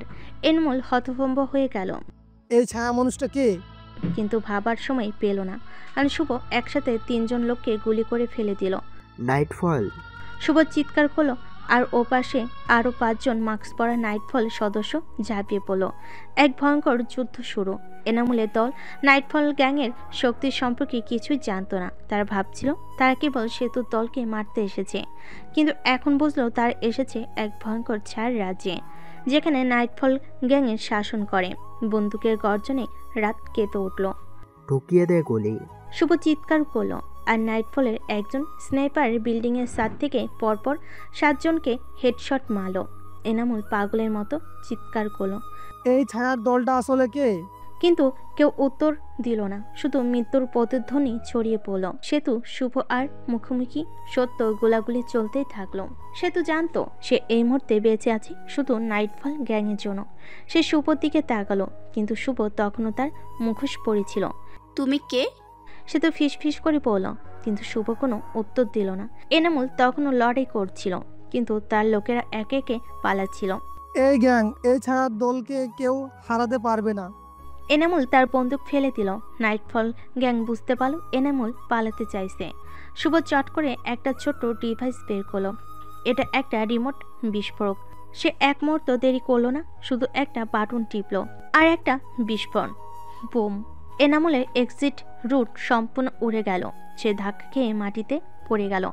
শুভ ধীরে ধীরে এগিয়ে এলো, তার হাতে একটা ছোট্ট ছুরি। সে কেবল ফিস করে বলল, আমার কাজ শেষ হয়নি। এনামুল চিৎকার করলো, কিন্তু কেউ তাকে বাঁচাতে আসলো না। শুভ চুপচাপ বসেছিল, তার চোখে ছিল রহস্যের ছায়া। সামনে ছিল সেতু, যার চোখে এক ধরনের রাগ আর ঘৃণা ঝলসে উঠছিল। শুভ ধীরে ধীরে সেতুর দিকে তাকিয়ে বলল, তুমি দেখতে সুন্দর, ভালো হয়ে যাও। তার গম্ভীর কণ্ঠ ঘরের পরিবেশ ভারী করে তুলল। সেতু অবাক হয়ে গেল। এই নাইটফল গ্যাংয়ের লিডার, যার পরিচয় অজানা, সে এত নির্লিপ্তভাবে এই কথা বলল। কে এই লোক? সেতুর মনে একটা ঝড় উঠল। তার রাগ তার নিয়ন্ত্রণের বাইরে চলে গেল। সে মরতে উঠে দাঁড়ালো, কোনো কিছু না বলে। সে সরাসরি দাউদের কাছে চলে গেল। দাউদ তখন এক গোপন আস্থানে বসেছিল। তার সামনে ছিল বেশ কয়েকজন গ্যাং লিডার। সেতু দরজা ঠেলে ঢুকলো, তার চোখে আগুনের মতো জ্বলছিল। এই লোক আমাকে অপমান করেছে। সেতু চিৎকার করলো। দাউদ একটু অবাক হলো। কে? সেতু শক্ত গলায় বলল, নাইটফল গ্যাংয়ের নেতা। ওর মুখোশের আড়ালে কি আছে জানি না, কিন্তু ওকে থামাতেই হবে। বাকি সবাই একে অপরের দিকে তাকালো। নাইটফল গ্যাং ভয়ঙ্কর হয়ে উঠছিল, এটা কোনো গোপন ব্যাপার ছিল না। দাউদ ধীরে ধীরে বলল, ঠিক আছে, আমাদের এবার একটা ভয়ঙ্কর মিশন নিতে হবে। শুভকে খবর পাঠানো হলো। সে একটু দ্বিধাগ্রস্ত হলো। মিটিংয়ে গেল। হঠাৎ 5 জন মুখোশধারীর আগমন। সবাই যখন মিশন নিয়ে আলোচনা করছিল তখনই দরজা খুলে গেল। 5 জন মুখোশ পরা ব্যক্তি ঘরে প্রবেশ করলো। সেই মুহূর্তে দাউদ, সেতু আর সব গ্যাং লিডার উঠে দাঁড়ালো। সালাম বস। তারা সবাই একসঙ্গে তাদের সামনে সম্মান প্রদর্শন করলো। শুভ হতবাক হয়ে গেল। এরা কারা? সে দ্রুত পর্যবেক্ষণ করলো। এদের প্রত্যেকের মুখ ঢাকা। তারা সবাই সুপারভাইজারদের মতো, তাদের দৃষ্টি ছিল হিমশীতল। একজন সামনে এসে বলল, তোমরা কি করছো? শহর তছনছ হয়ে যাচ্ছে, একটা নতুন গ্যাং সব উলটপালট করে দিচ্ছে। সুপার হৃদস্পন্দন থেমে যাওয়ার মতো হলো। তারা নাইটফল গ্যাংয়ের কথা বলছে। এরপর সেই ব্যক্তি বলল, ভালো খবর হলো, আমরা নাইটফল গ্যাংয়ের আসল লুকিয়ে থাকার জায়গা পেয়েছি। এখনই সেখানে আক্রমণ করো। সুপার শরীরে হিমশীতল একটি স্রোত বয়ে গেল। তাহলে এবার আমাকে আমার নিজের দলের বিরুদ্ধে যেতে হবে। এটা ভেবে তার শ্বাস ভারী হয়ে এলো। তার মুখের অভ্যন্তরে কিছু বলার শক্তিও রইল না। একটা জিনিস পরিষ্কার ছিল, নাইটফল গ্যাংয়ের সামনে সবচেয়ে বড় বিপদ এসে গেছে।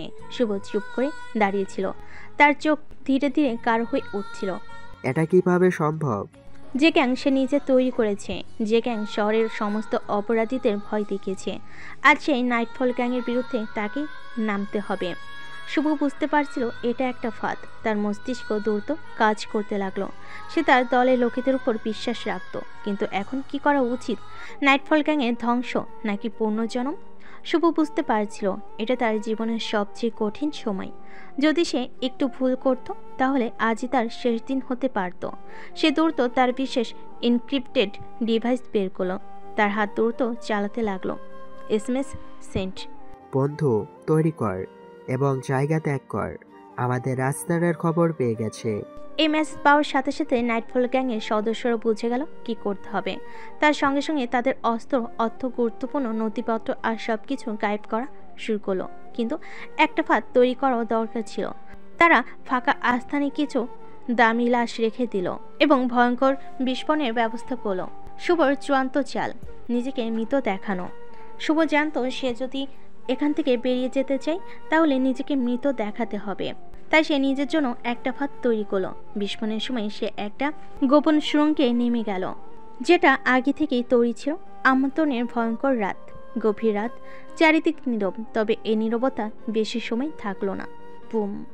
হঠাৎ একটা বিকট শব্দ। গুদামের ভেতরে বিশাল বিস্ফোরণ হলো। আগুন আকাশ ছুঁয়ে গেল। দাউদ, সেতু এবং বাকি সব মাফিয়ারা বসে সবাই চমকে উঠল। সেতু চিৎকার করে উঠল, এটা কি হলো? দাউদের চোখ রাগে জ্বলছিল। এরা আমাদের ফাঁদে ফেলেছে। বিস্ফোরণের পরই চারিদিকে স্মোক গ্রেনেড ফাটতে লাগলো। সবাই কিছুই দেখতে পাচ্ছিল না। ঠিক তখনই কিছু ভয়ঙ্কর ফাঁদ সক্রিয় হয়ে গেল। কিছু জায়গায় মাইন পাতা ছিল, মাফিয়াদের অনেক সৈন্য মারা গেল। কিছু জায়গায় লেজার টিপ ছিল, একজন ভুল করেই গুলি ছুটে আসছিল। কিছু জায়গায় ফাঁদ ছিল, সেখানে ঢুকলেই স্টিলের দরজা বন্ধ হয়ে যেত। পুরো জায়গাটা যেন একটা মৃত্যুর কূপে পরিণত হয়েছিল। সবাই ভেবেছিল শুভ মারা গেছে। বিস্ফোরণের পরে কিছু লাশ পাওয়া গেল, যাদের মধ্যে একটাতে শুভর পোশাক ছিল। সে তো সামনে গিয়ে দেখলো, তার চোখ বড় হয়ে গেল। শুভ মৃত? দাউদ গভীরভাবে ভাবতে লাগলো, তারপর বলল, আমরা জিতে গেছি, নাইটফল গ্যাং শেষ। কিন্তু তারা জানতো না আসল শুভ এখনো বেঁচে আছে। মাটির নিচে জন্ম নিচ্ছে এক নতুন পরিকল্পনা। শুভ তখন মাটির নিচের গোপন সুড়ঙ্গে লুকিয়েছিল। তার চোখে ভয় ছিল না, বরং একটা তৃপ্তির হাসি ফুটে উঠল। শুভর নতুন আশ্রয়, অন্ধকারের গভীরে পরিকল্পনা, বিস্ফোরণের ধোঁয়া, আতঙ্ক আর মৃত্যু পার হয়ে শুভ তার নতুন আস্থানেই পৌঁছালো। এটা ছিল এক পরিত্যক্ত ফ্যাক্টরি, যেখানে আগে অস্ত্র তৈরি হতো। এখন এটা নাইটফল গ্যাংয়ের নতুন ঘাঁটি। শুভর মনে একটাই প্রশ্ন, ওই 5 জন আসলে কারা? শুভ জানতো দাউদ আর সেতু সবচেয়ে বড় ভয় পায় এই 5 জনকে। তার এসে সবাইকে সালাম দিল। এর মানে একটাই, এই 5 জন পুরো মাফিয়া দুনিয়ার আসল চালক। কিন্তু কারা তারা? কেন তারা মুখ ঢেকে রাখে? শুভ গভীরভাবে ভাবতে লাগলো। পুরনো ইতিহাস খোঁজা। শুভ তার ডাটা হ্যাকার মায়াকে ডেকে পাঠালো। আমার এই 5 জন সম্পর্কে সব খোঁজ লাগবে। মায়া কিছুক্ষণ কম্পিউটার টাইপ করলো, তারপর বলল, ভাই এদের তথ্য প্রায় নেই, কিন্তু একটা সূত্র পেয়েছি। শহরের অতীতের ইতিহাস। 20 বছর আগে শহরের সবচেয়ে বড় মাফিয়া বসদের মধ্যে এক ভয়ঙ্কর যুদ্ধ হয়েছিল। তখন শহর শাসন করত 5টি আলাদা গ্যাং। এরা একে অপরের বিরুদ্ধে লড়াই করত। একসময় সব গ্যাং মিলে একটা চুক্তি করলো। চুক্তির শর্ত ছিল গ্যাংগুলো নিজেদের মধ্যে লড়বে না, বরং 5 জন ব্যক্তি সবকিছু নিয়ন্ত্রণ করবে। এভাবেই জন্ম নেয় 5 ছায়া, দ্য 5 শ্যাডোজ, 5 ছায়া যাদের হাতেই নিয়ন্ত্রণ। এই 5 জন নিজের পরিচয় গোপন রাখে, কেউ জানে না তারা কারা, কিন্তু তারা পুরো শহরের অপরাধ নিয়ন্ত্রণ করে। দাউদ, সেতু, আজিজ, এরা সবাই এই 5 জনের অনুমতি ছাড়া কিছু করতে পারে না। শুধু এই 5 জনই জানে পুলিশের মধ্যে কে তাদের পক্ষে কাজ করে। তারা চাইলেই কাউকে ক্ষমতায় বসাতে পারে, আবার ধ্বংসও করতে পারে। শুভ বুঝতে পারলো এটা আরো গভীর ষড়যন্ত্র। শুভ চোখ বন্ধ করলো, ধীরে ধীরে ভাবতে লাগলো, এই 5 জন যদি পুরো শহর নিয়ন্ত্রণ করে তাহলে এদের শেষ করতেই হবে। কিন্তু এই 5 জনের তথ্য কেউ জানে না, এরা কোথায় থাকে সেটাও কেউ জানে না। শুভ মনে মনে বলল, আমাকে ছায়ার ভেতরে ঢুকতে হবে। নাইটফল গ্যাংয়ের নতুন পরিকল্পনা। প্রথম ধাপ, 5 জনের মধ্যে দুর্বলতম ব্যক্তি খুঁজে বের করা। দ্বিতীয় ধাপ, তাকে ব্ল্যাকমেল করে তথ্য বের করা। তৃতীয় ধাপ, একজনকে সরিয়ে ভেতরে ঢোকা। শুভর চোখ জলজল করছিল, সে ধীরে ধীরে বলল, আমি এবার ছায়ার ভেতরে প্রবেশ করব। নাইটফল গ্যাংয়ের গোপন অস্ত্র মায়া। শুভর পাশে দাঁড়িয়ে থাকা মায়া একবার কম্পিউটার স্ক্রিনের দিকে তাকালো, তারপর বলল, শুভ, এই 5 জনের তথ্য পাওয়া অসম্ভব। এরা সবকিছু অদৃশ্যভাবে নিয়ন্ত্রণ করে। শুভ মৃদু হাসলো, অসম্ভব কিছু নেই মায়া, তুমি শুধু খুঁজতে থাকো। মায়া নাইটফল গ্যাংয়ের সবচেয়ে রহস্যময় সদস্য। সে শুধু একজন দক্ষ হ্যাকারই নয়, বরং একজন ছায়ার মতো অস্তিত্ব। তবু তার আসল পরিচয় কেউ জানে না। সে সবসময় গ্লাভস পরে থাকে, যেন তার হাতের চিহ্ন না পাওয়া যায়। তার বয়স, অতীত সবই ধোঁয়াশা। কেউ বলে সে একসময় সরকারি এজেন্ট ছিল, আবার কেউ বলে সে নিজের পরিবার হত্যার প্রতিশোধ নিতে অন্ধকার জগতে এসেছে। কিন্তু একটাই সত্যি, যা কেউ খুঁজে পায় না, মায়া সেটা বের করে আনতে পারে। মায়া কম্পিউটারে কোনো তথ্য পেল না, তাই সিদ্ধান্ত নিল, এবার আমাদের টার্গেট দাউদ, ওকে মারতে হবে। শুভ ধীরে ধীরে চেয়ারটাতে বসলো, চোখ বন্ধ করল আর মনে মনে হিসাব করতে লাগলো। দাউদের সিকিউরিটি কিভাবে ভাঙা যায় সে জানে। দাউদ পক্ষতে সুরক্ষা পদ্ধতি প্রায় অজেয়, কিন্তু প্রতিটা দুর্গের একটা দুর্বলতা থাকে। দাউদের সিকিউরিটি বিশ্লেষণ। প্রধান ঘাঁটি, শহরের সবচেয়ে সুরক্ষিত বিল্ডিং, যেখানে automated security system, laser scanner এবং 24/7 আর্মড গার্ড রয়েছে। গোপন টানেল, জরুরি অবস্থায় পালানোর জন্য একাধিক আন্ডারগ্রাউন্ড টানেল রয়েছে। স্নাইপার টাওয়ার, বিল্ডিংয়ের আশেপাশে 4টি স্নাইপার টাওয়ার, যেখানে সবসময় অস্ত্রধারী গার্ড মোতায়েন থাকে। ড্রোন নজরদারি, রাতে বিল্ডিংয়ের চারপাশে ড্রোন পেট্রোল চলে, যাতে কেউ লুকিয়ে প্রবেশ করতে না পারে। ভিতরে বিশ্বাসযোগ্য লোক, দাউদের লোকেরা অন্ধের মতো তার প্রতি বিশ্বস্ত।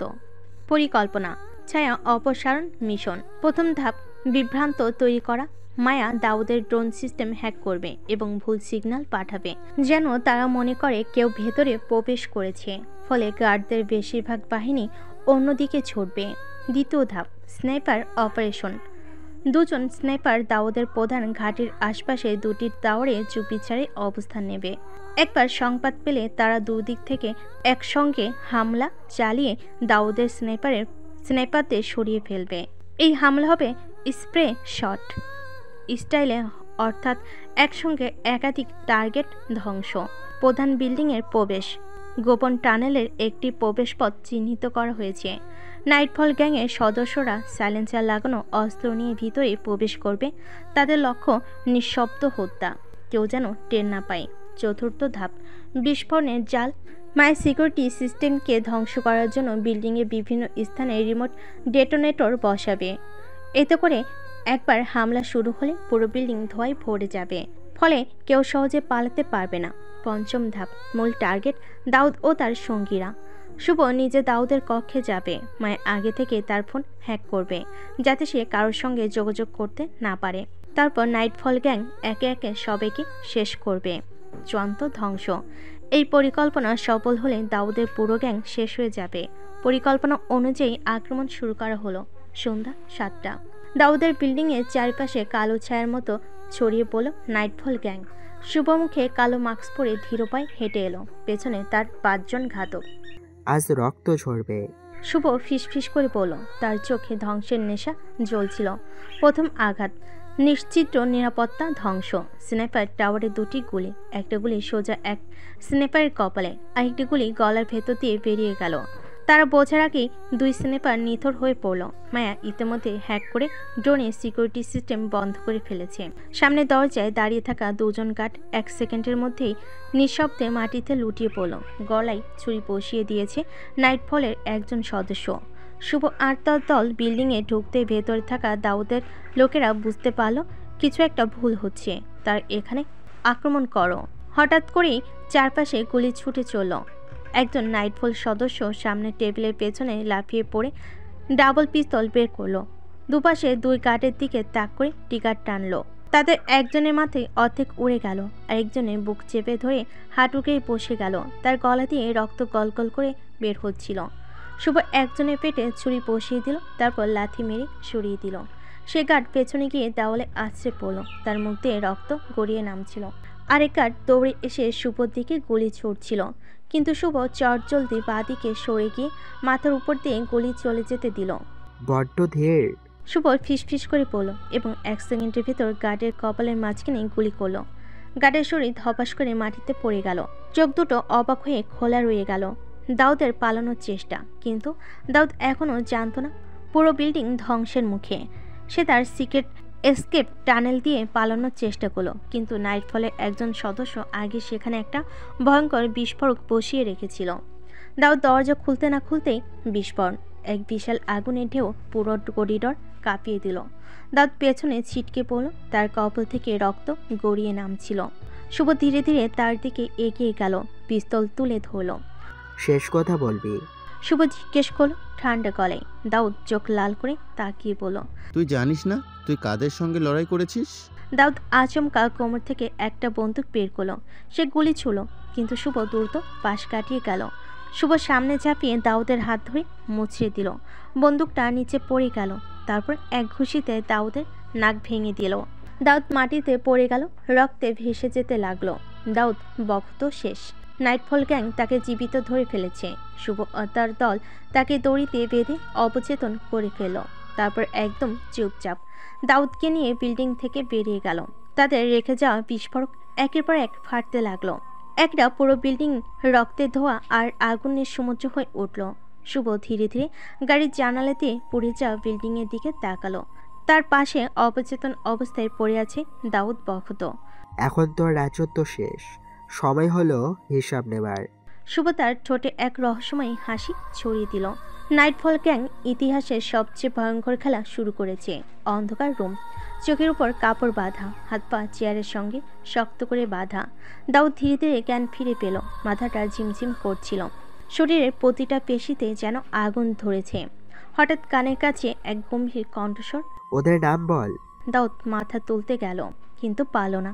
হাত পায়ের বাঁধন এত শক্ত ছিল যে একটু নড়চা করতেই মনে হলো হাড় ভেঙে যাবে।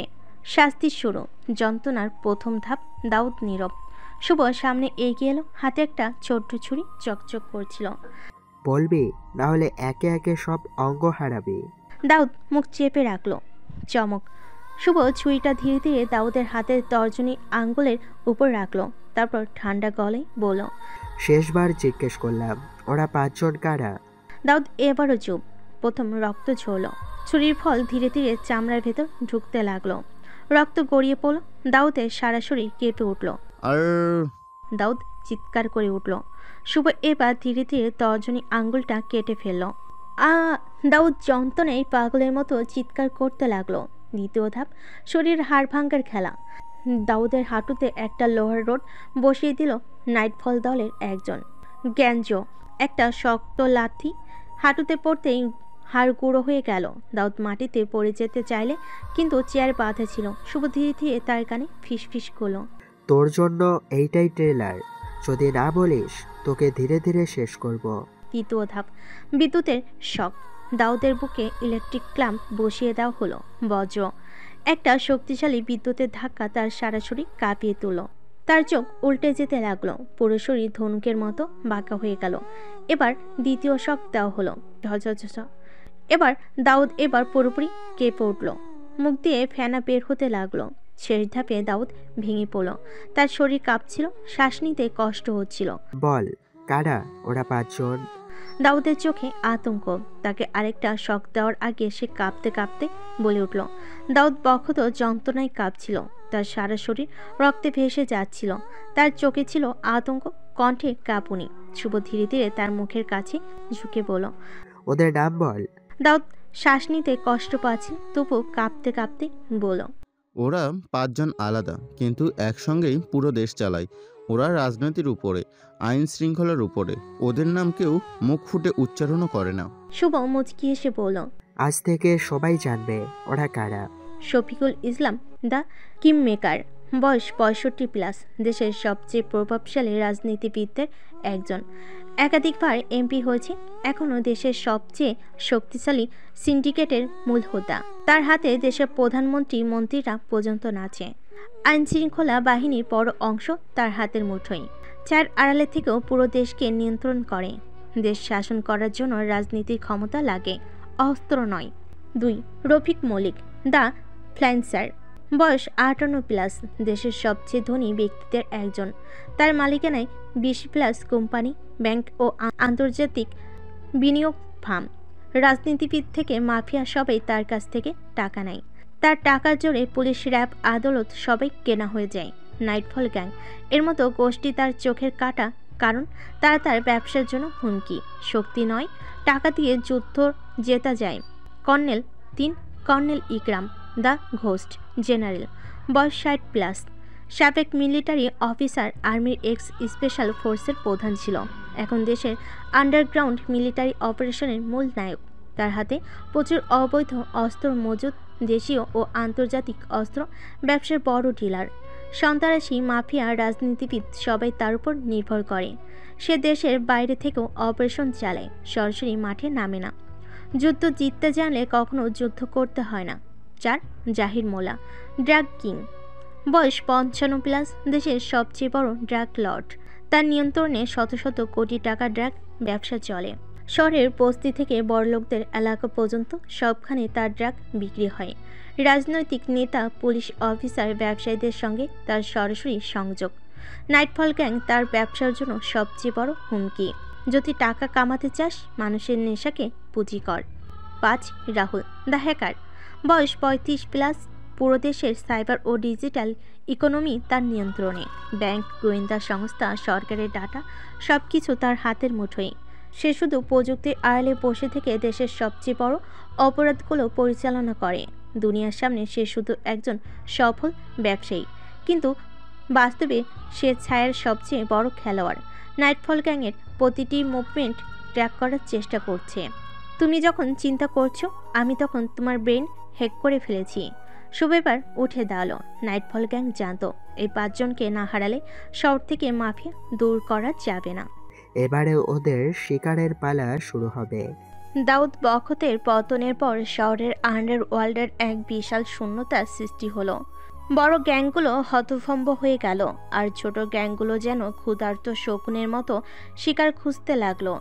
এদের সবার দৃষ্টি এখন সেতুর দিকে। দাউদের শেষের সময় সেতু ছিল। সে জানতো দাউদের সব লুকোনো সম্পদের জায়গা, তার সিক্রেট ডিল, তার অস্ত্র ভাণ্ডার, তার ব্যাংক অ্যাকাউন্টের তথ্য। ও যদি বেঁচে থাকে, আমরা কিছুই পাবো না। শহরে ছোট বড় প্রায় 10টা গ্যাং এক হলো। তাদের নেতা রুবেল হাসান একজন ভয়ঙ্কর খুনি, যে সবসময় ছায়ার আড়ালে থাকতো। আজ রাতেই সেতুকে শেষ করব, তার লাশ সবার সামনে ফেলে দিব। সেতুর উপর ভয়ঙ্কর আক্রমণ। রাত 2টা। সেতু তার এক গোপন আস্থানে বসে দাউদের জায়গা দখল করার প্ল্যান করছিল, কিন্তু ঠিক তখনই বাইরে থেকে গুলির আওয়াজ এলো। গেট উড়ে গেল। সেতুর দেহরক্ষীরা হতবাক। বাইরে 50 জনের বেশি অস্ত্রধারী গ্যাংস্টার দাঁড়িয়ে আছে। সেতু, তোর সময় শেষ। আজ তোর রাজত্ব ধ্বংস হবে।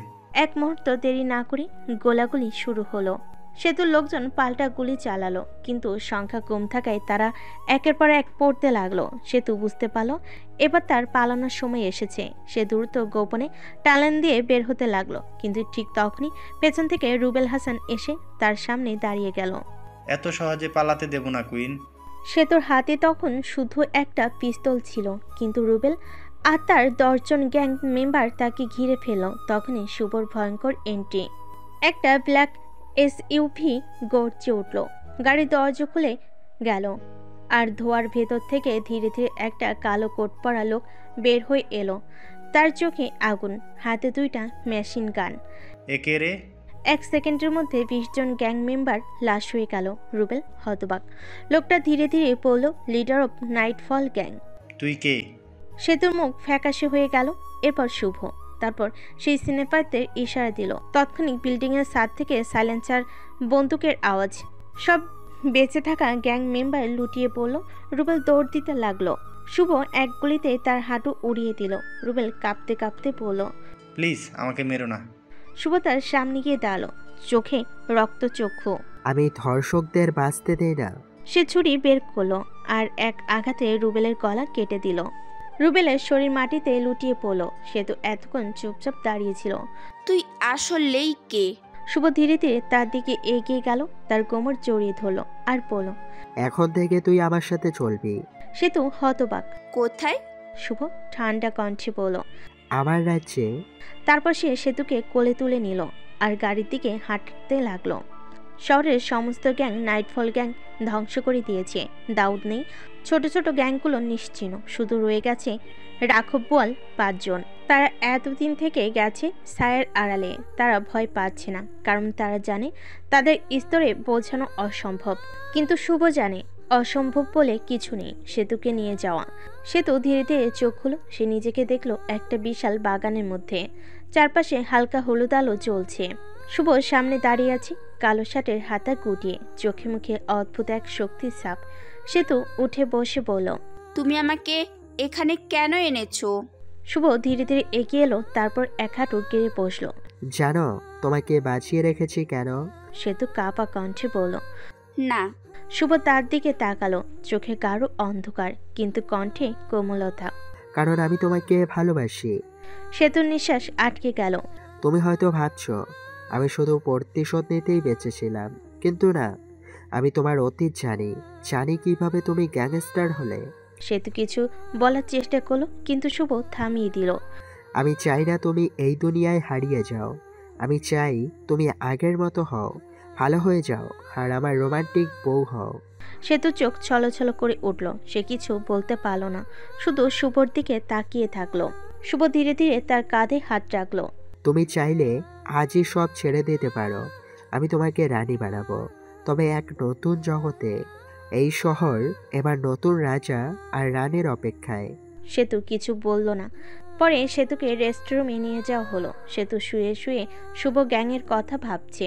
এদিকে নাইটফল গ্যাং ভাবছে ওই 5 জনকে নিয়ে। তারা প্রথমে টার্গেট করে হ্যাকার রাহুলকে। শিকার শুরু। নাইটফল গ্যাংয়ের প্রথম টার্গেট হ্যাকার রাহুল। রাত গভীর। শহরের এক বিলাসবহুল পেন্ট হাউসে বসে রাহুল, সেই রহস্যময় হ্যাকার যার একটাই কাজ শহরকে ছায়ার আড়াল থেকে নিয়ন্ত্রণ করা। সে মনে করে তার অবস্থান কেউ জানে না, কেউ তাকে ছুঁতে পারবে না, কিন্তু সে ভুল। নাইটফল গ্যাং এখন তার জন্যই অপেক্ষা করছে।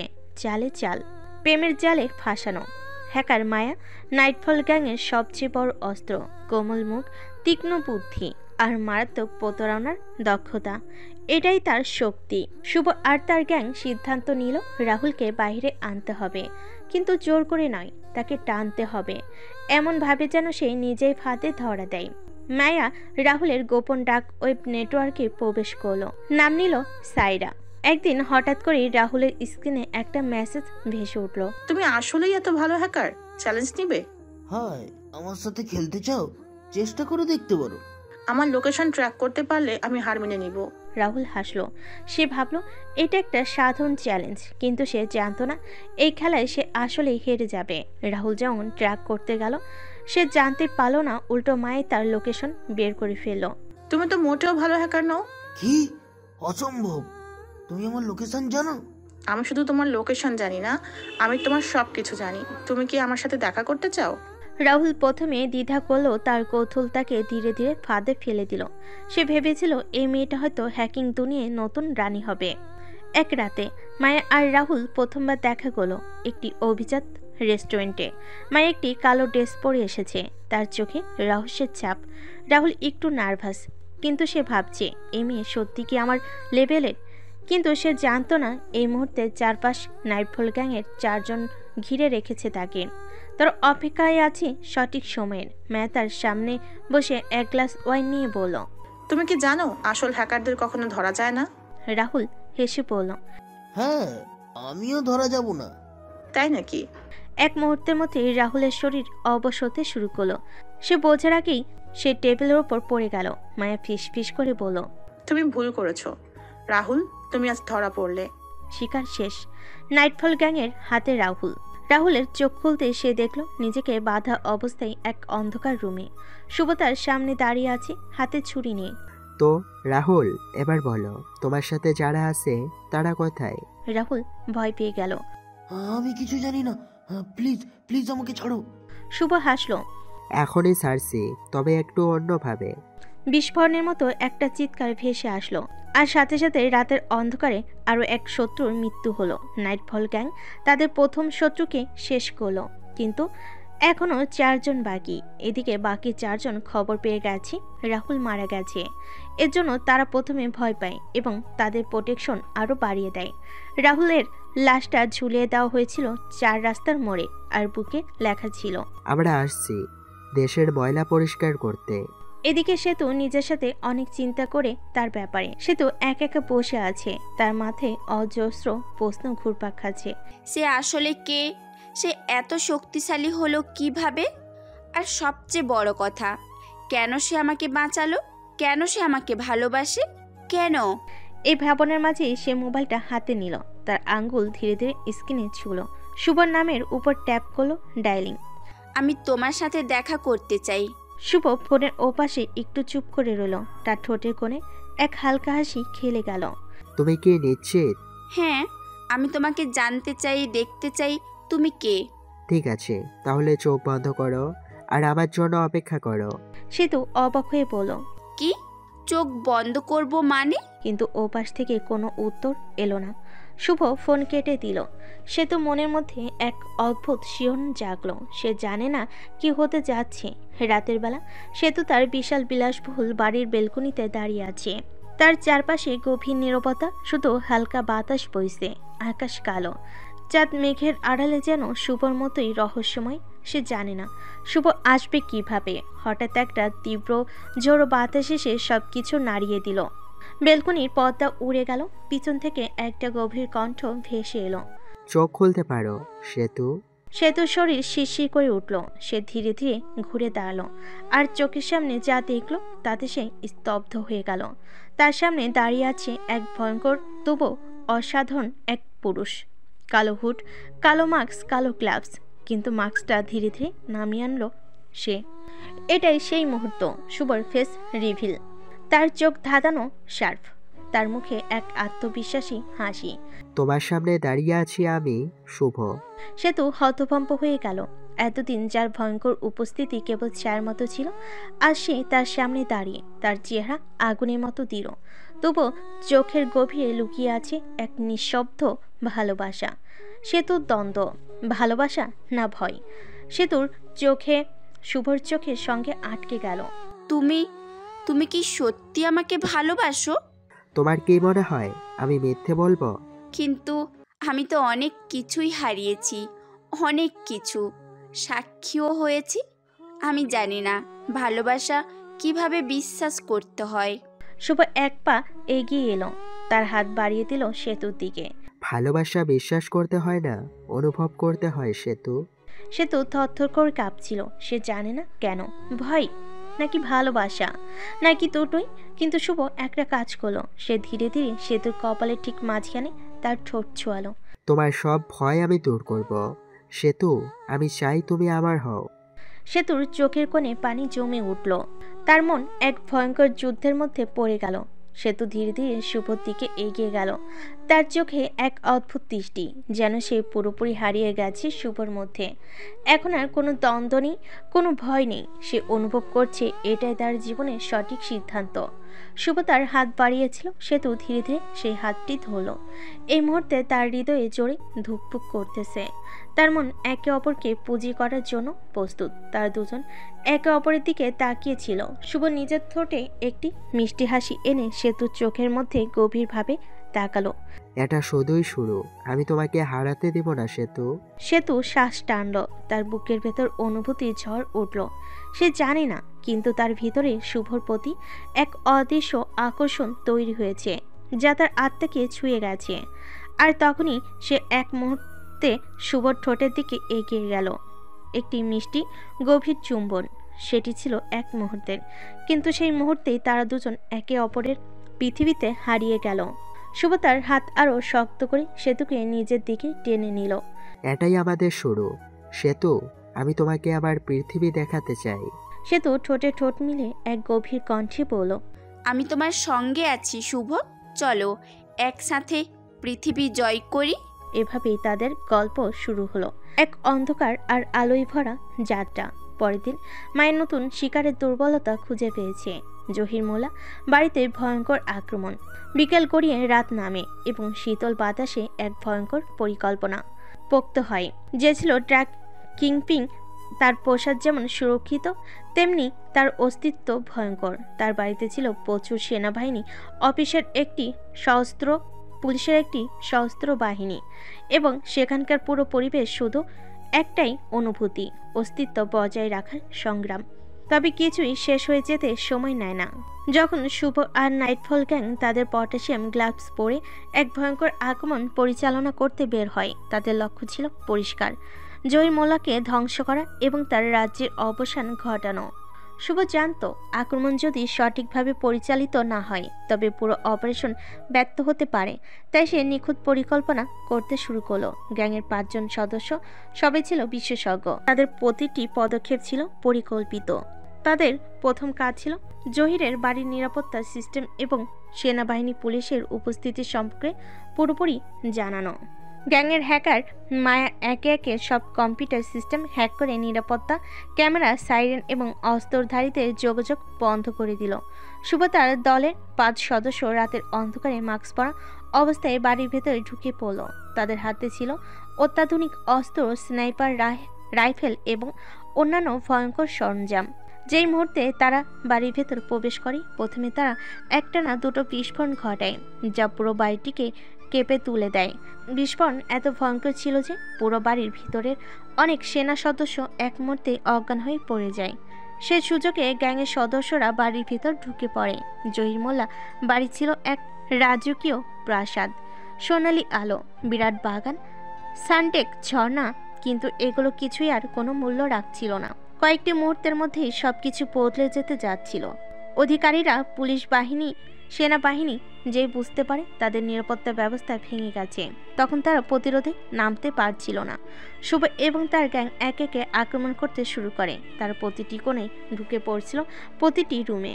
কয়েকটি সেনাবাহিনীর সদস্য ও পুলিশকে একেবারে তছনছ করে দিয়েছিল।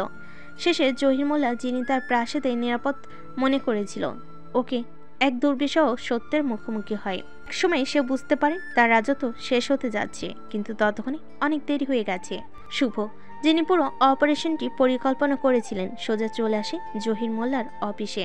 জহির হতভম্ব হয়ে শুভর দিকে তাকিয়ে থাকে। শুভ মৃদু হাসে এবং স্নাইপার রাইফেলটি তাক করে জহিরের দিকে। তোমার রাজত্ব শেষ, শুভ বলল, কণ্ঠে এমন ছিল কোনো আবেগের ছাপ নেই। তারপর শুভ গুলি চালায় এবং জহির মোল্লা মাটিতে লুটিয়ে পড়ে। তার রাজত্ব এবং জীবন শেষ হয়ে যায়। একই সময় গ্যাংয়ের 5 সদস্য সবকিছু তছনছ করতে থাকে। তারা জহিরের সমস্ত গোপন তথ্য উদ্ধার করে, প্রতিটি মাফিয়া কার্যকলাপের তথ্য সংগ্রহ করে। একে একে তারা গুলি করে পুলিশ ও সেনাবাহিনীর সদস্যদের, যারা তৎক্ষণাৎ আর কোনো প্রতিরোধ করতে পারেনি। সর্বশেষ জহির মোল্লার বাড়ি ধ্বংস হয়ে যায় এক ভয়ঙ্কর সন্ত্রাসের মধ্যে। বাড়ির ধ্বংস অবশেষে যখন সব শান্ত হয়ে আসে, তখন শুভ এবং নাইটফল গ্যাং সেখান থেকে বের হয়ে আসে, তাদের কাজে সফল হয়ে। জহির মোল্লার মৃত্যু এবং তার রাজত্ব ধ্বংস হওয়ার খবর এক মুহূর্তে শহরের প্রতিটি কোণায় ছড়িয়ে পড়ে। শহরের সাধারণ মানুষ, যারা বহুদিন ধরে মাফিয়া এবং অপরাধী কার্যকলাপের শিকার ছিল, তারা একে আনন্দের সঙ্গে গ্রহণ করলো। আর যেসব মানুষ ভয় ও আতঙ্কে দিন কাটাতো, তারা ভাবল এই সম্ভবত তাদের মুক্তির দিন। তবে গ্যাংয়ের একক প্রবাহের উপর এই বিজয় যে এত সহজ ছিল না তা বুঝতে দেরি হলো না প্রশাসনের। সরকার এবং পুলিশ বাহিনী একযোগে মাঠে নামলো নাইটফল গ্যাংকে ধরার জন্য। প্রথমে অভিযান চালানোর জন্য প্রশাসন মাফিয়া গ্যাংয়ের ব্যাপারে তথ্য সংগ্রহ শুরু করে।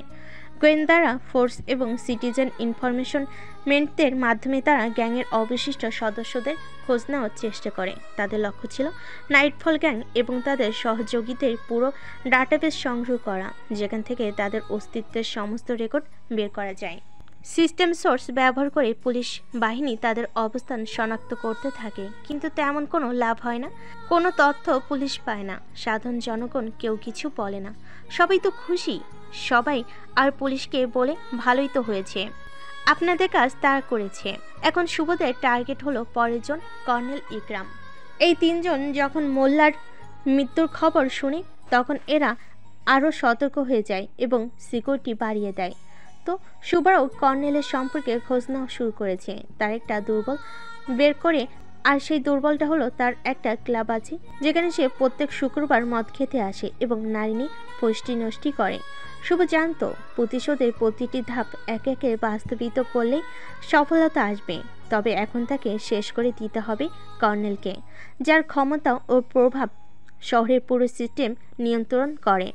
কর্নেলকে তার দুর্বলতার জায়গায় আঘাত আনতে শুভ একটি ভয়ঙ্কর নিখুঁত পরিকল্পনা সাজিয়েছে।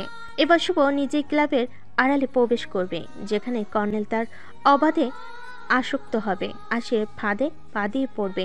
প্রথম অধ্যায়, নিখুঁত ফাঁদ। শুভ এবং তার দলের সদস্যরা পুরোপুরি প্রস্তুত ছিল। একদিকে কর্নেলকে তার দুর্বল জায়গায় প্রবেশ করানোর জন্য শুভ নারীদের একটি দল তৈরি করেছিল। এই নারীরা কর্নেলের সব পছন্দের চরিত্রের সঙ্গে মিল রেখে তার কাছে আসবে, তবে তার সবাই ছিল প্রশিক্ষিত ও গুপ্তচর। প্রত্যেক নারী ছিল একেবারে নিখুঁত এবং আত্মবিশ্বাসী। কর্নেল যার চরিত্র ছিল নারীদের প্রতি এক ধরনের অন্ধ আকর্ষণ, একে একে তাদের কাছে পড়তে থাকবে। শুভ জানত কর্নেল তার পরকীয়ার আসক্তিতে এমনভাবে ডুবে যাবে যে সে নিজের নিরাপত্তার সম্পর্কে এক মুহূর্ত চিন্তা করবে না। প্রথমে প্রিয়াঙ্কা নামের একটি নারীর মাধ্যমে কর্নেলের কাছে টানা হয়। সে কর্নেলকে এক ধরনের বিশেষ স্নেহ ও প্রলোভন দিল। কিছুদিনের মধ্যেই কর্নেল তার পছন্দের নারীটি বিশ্বাস করতে শুরু করলো। এভাবে একের পর এক নারী তার কাছে পৌঁছাতে থাকে। তবে এসব নারীদের মূল উদ্দেশ্য ছিল কর্নেলকে ধ্বংস করা, না যে প্রেমে পড়ে তার কাছ থেকে কিছু নিতে। তার দুর্বলতাগুলি অনুসন্ধান করে এক একে বের করে নিয়ে আসছিল, যেন একদিন কর্নেল শিকার হয়। এবার শুভ জানত পরিকল্পনার শেষ ধাপটি কার্যকর করতে হবে। সে জানত কর্নেলের গোপন তার জীবনযাত্রা ও ক্যারিয়ারের সব কিছুর প্রতি আগ্রহ হয়ে পড়েছে, কিন্তু শুভ চাইছিল যে কর্নেল যেন তার অন্ধকার দিকগুলো প্রকাশ করে দেয়। এই জন্য শুভ একটি গোপন দলকে প্রস্তুত করলো, যারা একেবারে ক্লাবের ভিতর গিয়ে এই মুহূর্তে কর্নেলের সমস্ত জীবনকে খোলামেলা করবে। পার্টিতে গিয়ে কর্নেল বুঝতে পারল এখানে তার পুরনো প্রেমিকারাও আসবে, কিন্তু একে একে যেসব নারী কর্নেলের প্রিয় চরিত্রের সাথে পরিচিত ছিল তার সবাই একের পর এক মিথ্যা প্রেমের প্রলোভনে ফেলে দেয়। কর্নেল বিভ্রান্ত হয়ে পড়ে। তারপর শুভ একেবারে চূড়ান্ত আক্রমণ শুরু করে। একসময় কর্নেলকে একটি ফোন কল আসে। এটি ছিল তার শত্রুদের থেকে। তারা জানায় তার নামে একটি তদন্ত শুরু হতে যাচ্ছে। কিছু সময় পর সংবাদ মাধ্যমে তার বিরুদ্ধে দুর্নীতির সমস্ত প্রমাণ চলে আসে। সংবাদ মাধ্যম এবং সোশ্যাল মিডিয়ায় কর্নেলের ব্যক্তিগত জীবন উন্মুক্ত হয়ে যায়। তার দুর্বলতার জায়গাগুলো একে একে প্রকাশিত হতে থাকে। তার জীবন যেন একটি বিস্ফোরিত বোমার মতো হয়ে ওঠে, যা একটুও সময় নষ্ট না করে পুরোপুরি ছিন্ন ভিন্ন হয়ে যায়। এখন শুভ জানত কর্নেল আর কিছুতেই নিজেকে উদ্ধার করতে পারবে না। শুভ সরাসরি মাঠে নামলো। ক্লাবের ভিতর প্রবেশ করে শুভ তার সমর্থকদের মাধ্যমে কর্নেলকে এক একে ঘিরে ধরল। কর্নেল যত চেষ্টা করুক না কেন, শুভ এবং তার দল প্রতিটি পদক্ষেপ লক্ষ্য করে চলছিল। শুভ তাকে একেবারে কোণঠাসা করে ফেলল, একের পর এক চাপ সৃষ্টি করতে থাকলো। তার পক্ষে দাঁড়ানো কেউ ছিল না। কর্নেল জানত এই মুহূর্তে তার ক্ষমতা, তার সমস্ত পরিচিতি আর তার প্রভাব একেবারে শেষ হয়ে গেছে। তার উপর চাপ এতই তীব্র ছিল যে সে মানসিকভাবে বিধ্বস্ত হয়ে পড়ল। শুভ তখন কর্নেলকে একেবারে শেষ করতে চাইছিল, তাই সে জানিয়ে দিল, তুমি যদি এখনই আমাদের শর্ত মেনে না চলো তবে তোমার সকল গোপন তথ্য আরও বেশি সামনে চলে আসবে। শুভ জানতো একে একে কর্নেলকে ভেঙে ফেলতে হবে, তার প্রতিটি শক্তি শেষ হয়ে যাবে আর তা বাস্তবে প্রকাশ পাবে, যেন এই শহরের মানুষ আর কখনো তাকে স্মরণ করবে না।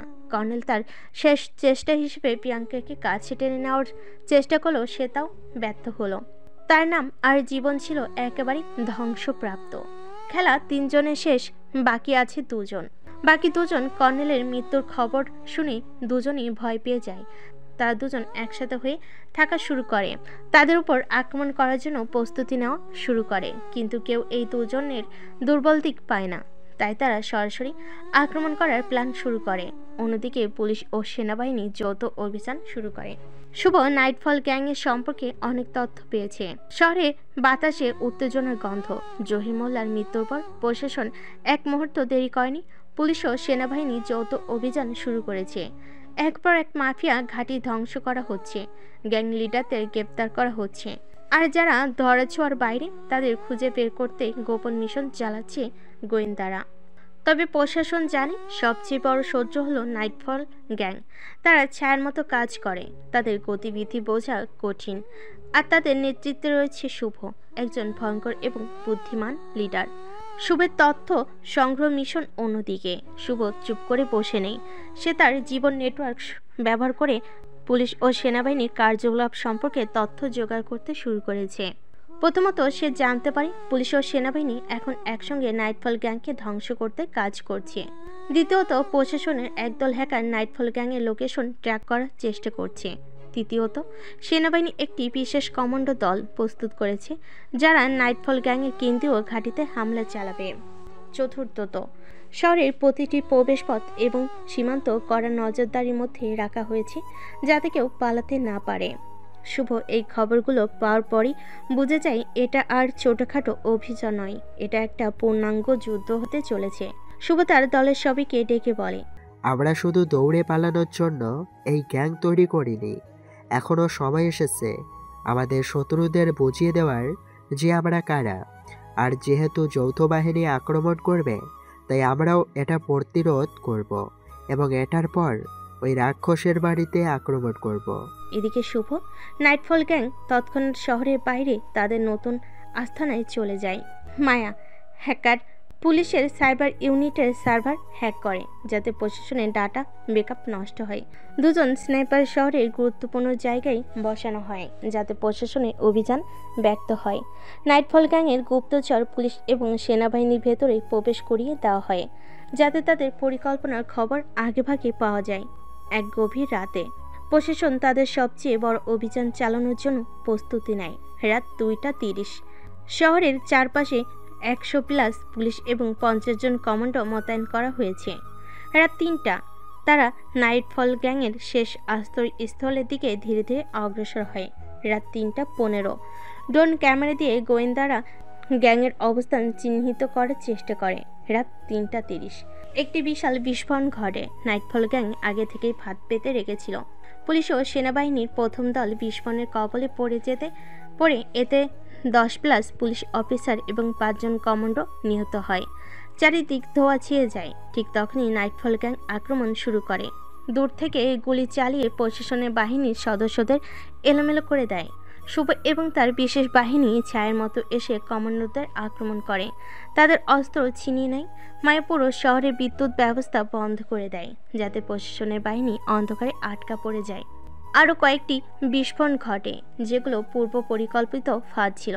সেনাবাহিনী এবং পুলিশের লোকজন দ্রুত বুঝতে পারে তারা নাইটফল গ্যাংকে এত সহজে ধরতে পারবে না। এই দলটিকে ধ্বংস করতে হলে তাদের সবচেয়ে চতুর এবং নিষ্ঠুর হতে হবে। প্রশাসনের এই অভিযানে তারা অনেক ক্ষতি করলেও নাইটফল গ্যাংকে ধ্বংস করতে পারেনি। শুভ এবং তার দল নিরাপদে পালিয়ে যায় এবং তাদের নতুন যুদ্ধের পরিকল্পনা শুরু করে নতুন প্ল্যান এই 2 রাক্ষসকে মারার জন্য। হঠাৎ একদিন সেতু বলতেছে, শুভ আসো আমরা বিয়ে করি। শুভ ভাবে, যেহেতু জীবনের বড় একটা মিশনে যাব, তাই বিয়েটা করে ফেলি। এই অপারেশনে মারাও যেতে পারি। আজ শহরের আকাশে এক অদ্ভুত নীরবতা, চারিদিকে অন্ধকার, কিন্তু নাইটফল গ্যাংয়ের নতুন আস্তানার আলোর ঝলকানি। আজকের রাতটা অন্যরকম, কারণ এই রাতে শুভ ও সেতুর বিয়ে। এটা কোনো সাধারণ বিয়ে নয়, এটা নেই কোনো বিলাসবহুল বিয়ের মঞ্চ, নেই কোনো আত্মীয় স্বজনের ভিড়। আজ শুধু নাইটফল গ্যাংয়ের ঘনিষ্ঠ কয়েকজন, যার জীবনের শেষ মুহূর্ত পর্যন্ত একসঙ্গে থাকার শপথ নিয়েছে। জায়গা নাইটফল গ্যাংয়ের গোপন আস্থানের বাগান, সাজসজ্জা, লাল কালো কাপড়ে মোড়ানো একটি ছোট্ট স্টেজ, চারপাশে মোমবাতির আলো। অতিথি শুধু নাইটফল গ্যাংয়ের মূল সদস্যরা, মায়া, রোহান, রাফি, স্নাইপার টিম এবং কয়েকজন ঘনিষ্ঠ সহযোগী। সেতুকে আজকে একদম আলাদা লাগছে। সাধারণত সে কালো পোশাক পরে, কিন্তু আজকে গাঢ় লাল রঙের শাড়িতে অপরূপ সুন্দরী লাগছে। শুভ তাকে এক দৃষ্টিতে দেখছে, যেন পৃথিবীর সব কিছু থেমে গেছে। শুভ নিজেও আজ কালো স্যুট পরেছে, তার চোখে সে ভয়ঙ্কর দৃঢ়তা, কিন্তু মুখে এক প্রশান্ত হাসি। শুভ ধীরে ধীরে সেতুর সামনে এসে দাঁড়ালো। সেতুর চোখে জল, কিন্তু সে সেটা দেখাতে চায় না। শুভ সেতুর হাত ধরল, তার শক্তিশালী হাতের উষ্ণতা সেতুকে কাঁপিয়ে দিল। তুমি জানো আমি সব কিছু ছেড়ে দিতে পারি, কিন্তু তোমাকে না। আমি চাই তুমি আমার জীবনসঙ্গী হও, শুধু এই অপরাধের জগতে নয়, বরং নতুন জীবনে। তুমি জানো তো আমি সহজে কারোর কাছে মাথা নত করি না, কিন্তু তোমার সামনে এলেই আমার সমস্ত শক্তি দুর্বল হয়ে যায়। সবাই নীরব, চারপাশে শুধু মোমের আলো আর বাতাসের শব্দ। আমাদের জীবন হয়তো রক্ত আর মৃত্যুর সঙ্গে জড়িয়ে গেছে, কিন্তু আমি চাই আমাদের সম্পর্ক শুধু ভালোবাসার হোক। তুমি কি সত্যি আমাকে ভালোবাসো, নাকি এটা শুধুই এক যুদ্ধের অংশ? বলো। ভালোবাসা কখনো যুদ্ধের অংশ হয় না, ভালোবাসা যুদ্ধ শেষ করার জন্য তৈরি হয়। আমি তোমাকে শুধু চাই না, আমি তোমার সঙ্গে পুরো জীবন কাটাতে চাই। এই কথার পর সেতু কিছু না বলে শুভর দিকে তাকিয়ে থাকে। কয়েক মুহূর্ত পর সে ধীরে ধীরে শুভর দিকে এগিয়ে আসে, তারপর ঠোঁটে ঠোঁট রেখে এক গভীর চুম্বন দেয়, যেন এই চুম্বনেই তাদের সমস্ত প্রতিশোধ, সমস্ত রাগ, সমস্ত দুঃখ মিশে আছে। যেন আজ থেকে তারা আর আলাদা নয়, বরং একে অপরের সঙ্গে এক জীবনের জন্য জড়িয়ে গেছে। অবশেষে কপুল বলে বিয়ের কাজ সম্পূর্ণ হলো। স্নাইপার টিম বন্দুকের গুলি ছুড়ে আনন্দ উদযাপন করে। এরপর গ্যাংয়ের সবাই এসে শুভ ও সেতুকে অভিনন্দন জানায়। মায়া মজা করে বলে, এই প্রথম শুভ ভাইয়া কাউকে হত্যা না করে জিতে গেল। নতুন জীবনের শুরু, কিন্তু যুদ্ধ শেষ হয়নি। আজকের রাতটা তাদের জন্য ভালোবাসার রাত, কিন্তু দুজনেই জানে যুদ্ধ শেষ হয়নি। সামনে এখনো সবচেয়ে ভয়ঙ্কর দুজন শত্রু বেঁচে আছে। সেতু শুভর বুকে মাথা রেখে বলল, তুমি কি মনে করো আমরা সত্যি একদিন শান্তিতে বাঁচতে পারবো? যদি না পারি, তবে সেটা নিশ্চিত করব যে অন্তত আমাদের পরবর্তী প্রজন্ম পারবে। ভাই, বাসর রাতের কথা বলবো না, বিয়ে করে বাসর রাতের মজা নেন। পরের দিন প্ল্যান শুরু হলো কিভাবে আক্রমণ করব। এই আক্রমণের জন্য আরও 4 জনকে সাথে নিলাম, মোট 10 জন হলাম। এখন আক্রমণ করব। টার্গেট বাকি থাকা 2 জন অপরাধী, যাদের বাসায় সেনাবাহিনী ও পুলিশের কঠোর পাহারা। অভিযানের সদস্য মোট 10 জন নাইটফল গ্যাংয়ের মূল সদস্যরা। আক্রমণের কৌশল অত্যন্ত নিখুঁত, বিভ্রান্তকর ও হাইটেক অপারেশন। প্রথম ধাপ তথ্য সংগ্রহ। হ্যাকার মায়া স্যাটেলাইট ও ড্রোন ফুটেজ ব্যবহার করে পুরো বাড়ির ব্লুপ্রিন্ট বের করে। জানা যাবে কোন রুম সবচেয়ে নিরাপদ, কোথায় গোপন টানেল বা দুর্বল স্পট আছে। সেনাবাহিনী পালা বদলের সময় এবং নাইট শিফটের সবচেয়ে কম নিরাপত্তার সময় বের করা। দ্বিতীয় ধাপ বিভ্রান্তি সৃষ্টি। 3 জন সদস্য শহরের মধ্যে জায়গায় বিশাল বিস্ফোরণ ঘটাবে, যেন সেনাবাহিনী ও পুলিশের কিছু ইউনিট সেখানে চলে যায়। মায়া তাদের কমিউনিকেশন হ্যাক করে ভুল তথ্য দেবে, যাতে বাড়ির প্রধান সিকিউরিটি বিভ্রান্ত হয়। বিদ্যুৎ বিভ্রান্ত ঘটিয়ে পুরো বাড়ি 5 মিনিটের জন্য অন্ধকার দেওয়া হবে। তৃতীয় ধাপ চুপিসারে প্রবেশে 2 জন স্নাইপার দূর থেকে পাহারাদাররত সেনাদের সরাবে সাইলেন্সার ব্যবহার করে। শুভ, সেতু এবং আরও 7 জন স্পেশাল সুপ্রেশর বন্দুক ও নাইট ভিশন গিয়ার নিয়ে সিক্রেট টানেল দিয়ে ঢুকবে। বাড়ির মধ্যে ঢোকার পর তারা সিকিউরিটি ক্যামেরা অফ করবে এবং গার্ডদের দ্রুত নিস্তেজ করে ফেলবে। চতুর্থ ধাপ সরাসরি আক্রমণ। 10 জন একসাথে দু দলে বিভক্ত হয়ে দুই অপরাধী ঘরে ঢুকবে। সাউন্ডপ্রুফ গ্রেনেড ব্যবহার করে ভেতর থাকা লোকেদের বধির করে দেবে। একটি বিশেষ স্নাইপার টিম তাদের অবস্থান করে নিজেকে পালাতে দেবে না। শাস্তি ও সতর্কতা, তাদের জীবন ধরে এনে জনসম্মুখে ফাঁসিতে ঝুলিয়ে দেওয়া হবে অথবা তাদের বাড়িতে রক্তের নদী বইয়ে দেওয়া হবে। গ্যাংয়ের প্রতীক রেখে দেওয়া হবে যেন পুরো শহর জানে ন্যায়ের শাস্তি অবশ্য সম্ভাবী। সেনাবাহিনী ও পুলিশের জন্য ভুয়াগুলো ফেলে রাখা হবে যেন তারা ভুল তদন্ত করে। এটি হবে ইতিহাসের অন্যতম ভয়ঙ্কর অপারেশন, যেখানে সেনাবাহিনী, পুলিশ, আধুনিক প্রযুক্তি সবকিছুর বিরুদ্ধে মাত্র 10 জন নাইটফল গ্যাং সদস্য লড়বে। মিশন শুরু। অপারেশন ঘুমন্ত মৃত্যু, এক রাতের ভয়ঙ্কর ধ্বংসযজ্ঞ। রাত 2:30। পুরো শহর গভীর ঘুমে আচ্ছন্ন। আকাশে চাঁদের আলো মিলান যেন রাতও আজ এক ভৌতিক অনুভূতিতে কাঁপছে। এই নিস্তব্ধ রাতেই শুরু হতে চলেছে নাইটফল গ্যাং এর সবচেয়ে ভয়ঙ্কর মিশন, ঘুমন্ত মৃত্যু। টার্গেট শফিকুল ইসলাম ও তার সহযোগী কামরুল হাসান, দেশের ভয়ঙ্কর দুই অপরাধী। তাদের বাড়ির সেনাবাহিনী ও পুলিশের পাহারাদার দুর্গের মতো সুরক্ষিত, কিন্তু আজকে রাত হবে তাদের জন্য শেষ রাত। শুভ ও তার দল দুর্ভাগ্যে বিভক্ত হলো। শহরের আরেক প্রান্তে বিস্ফোরণ। মায়ের হ্যাকিংয়ের মাধ্যমে সেনাবাহিনী ও পুলিশের রেকর্ডিং নেটওয়ার্কে ভুল তথ্য দেওয়া হলো, ফলে অর্ধেক বাহিনী সেই জায়গায় ছুটে গেল। পুরো এলাকায় 10 মিনিটের জন্য বিদ্যুৎ বিচ্ছিন্ন করা হলো। ভেতরে সিকিউরিটি সিস্টেম অকেজো হয়ে গেল। Sniper operation. ছাদের উপর থাকা 2 স্নাইপার পাহারারত সেনাদের নিঃশব্দে সরিয়ে দিল। ভুয়া আতঙ্ক সৃষ্টি। বাড়ির বাইরে গাড়ির বোমার শব্দ বাজি তাদের বাহিনীর ভেতর আতঙ্ক সৃষ্টি করা হলো। এতে তাদের মনোযোগ বিচ্ছিন্ন হয়ে গেল। দ্বিতীয় ধাপ। বাড়িতে চুপিসারে প্রবেশ। নাইটফল গ্যাং 10 জনের 4টি দিক থেকে বাড়িতে ঢুকলো। শুভ ও সেতু পেছনের দরজা দিয়ে চুপিসারে ঢুকে গেল। মায়া ও 2 জন সদস্য বেসমেন্টে ঢুকে সার্ভার রুম হ্যাক করলো। 2 জন স্নাইপার ছাদে অবস্থান নিয়ে থাকলো যাতে কেউ পালাতে না পারে। বাকিরা সামনে থেকে গার্ডদের নিঃশব্দে হত্যা করলো। ভেতর ঢোকার পর সাউন্ডপ্রুফ গ্রেনেড ছোড়া হলো। মুহূর্তেই পুরো বাড়ি কাঁপিয়ে উঠল।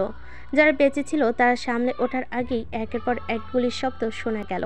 বাড়ির ভেতর ছিল প্রায় 30 জন গার্ড, সবাই হেভি আর্মড, কিন্তু তারা প্রস্তুত ছিল না নাইটফল গ্যাংয়ের নিখুঁত পরিকল্পনার জন্য। শুভ সামনের লাইনে গিয়ে একের পর এক শত্রুদের গুলি করছে। সেতু 2 পিস্তল হাতে চারদিক থেকে আক্রমণ প্রতিহত করছে। স্নাইপাররা ছাদের উপর থেকে প্রতিটি গার্ডকে নিখুঁতভাবে টার্গেট করেছে। মায়ের সব সিকিউরিটি ক্যামেরা বন্ধ করে দিচ্ছে যাতে কেউ বাইরে থেকে না দেখতে পায়। একসময় রফিক মালিক বুঝতে পারে যে তারা বাঁচতে পারবে না। সে একটি হেলিকপ্টারকে কল করতে চায়, কিন্তু তার আগে শুভ গুলি ছুড়ে তার হাত উড়িয়ে দেয়। সাইফুল ইসলাম ও রফিক মালিক চিৎকার করতে থাকে, তোমরা যা চাও তাই নাও, আমাদের ছেড়ে দাও। কিন্তু নাইটফল গ্যাং দয়া করতে জানে না। শুভ সেতু ধীরে ধীরে শফিকুল ও কামরুলের সামনে এসে দাঁড়ায়। তাদের হাত পা ভেঙে ফেলা হলো। তাদের গায়ে দাহ পদার্থ ছিটিয়ে জ্বলন্ত অবস্থায় রাস্তায় ফেলে দেওয়া হলো। শহরের জনগণ দেখল কিভাবে অপরাধীদের নির্মম পরিণতি হতে পারে। শেষবারের মতো শুভ বলল, শহর আজ থেকে শুদ্ধ হবে। এই ভয়ঙ্কর আক্রমণের পর পুরো শহর আতঙ্কে ছড়িয়ে পড়ল এবং সব অপরাধী আতঙ্কিত হয়ে শহর ছেড়ে পালাতে শুরু করলো। জনগণ রাস্তায় নেমে নাইটফল গ্যাংকে গোপন সমর্থন জানাতে শুরু করলো। পুলিশ ও সেনাবাহিনী একসাথে যৌথ অভিযান শুরু করলো। এদিকে শুভ ও তাদের দল নিরাপদে সরে গেল। যৌথ বাহিনী অনেক চেষ্টা করলো, কিন্তু নাইটফল গ্যাংয়ের কোনো কিছুই ছুঁতে পারল না। একদিন রাত 8টা বাজে। তখন হঠাৎ আকাশে বেলুন ওঠা হলো। হাজার হাজার আর বেলুন, তার গায়ে লেখা আছে, আজ থেকে নাইটফল গ্যাং খেলা শেষ। তারা আবার আসবে যখন আবার নতুন কোনো খুনি অপরাধী দেশে আসবে। এভাবে নাইটফল গ্যাংয়ের লোক আবারও সাধারণ মানুষের মাঝে মিলে গেল। আর শুভ সেতুকে নিয়ে হানিমুনে চলে গেল লন্ডনে। এরপর থেকে ওরা নতুন সংসার জীবনে পা রাখলো। সবাই দোয়া করবেন যেন ওরা ভালো থাকে। আর হ্যাঁ, গল্পটা এখানে শেষ। আপনারা সবাই ভালো থাকবেন, সুস্থ থাকবেন। আল্লাহ হাফেজ।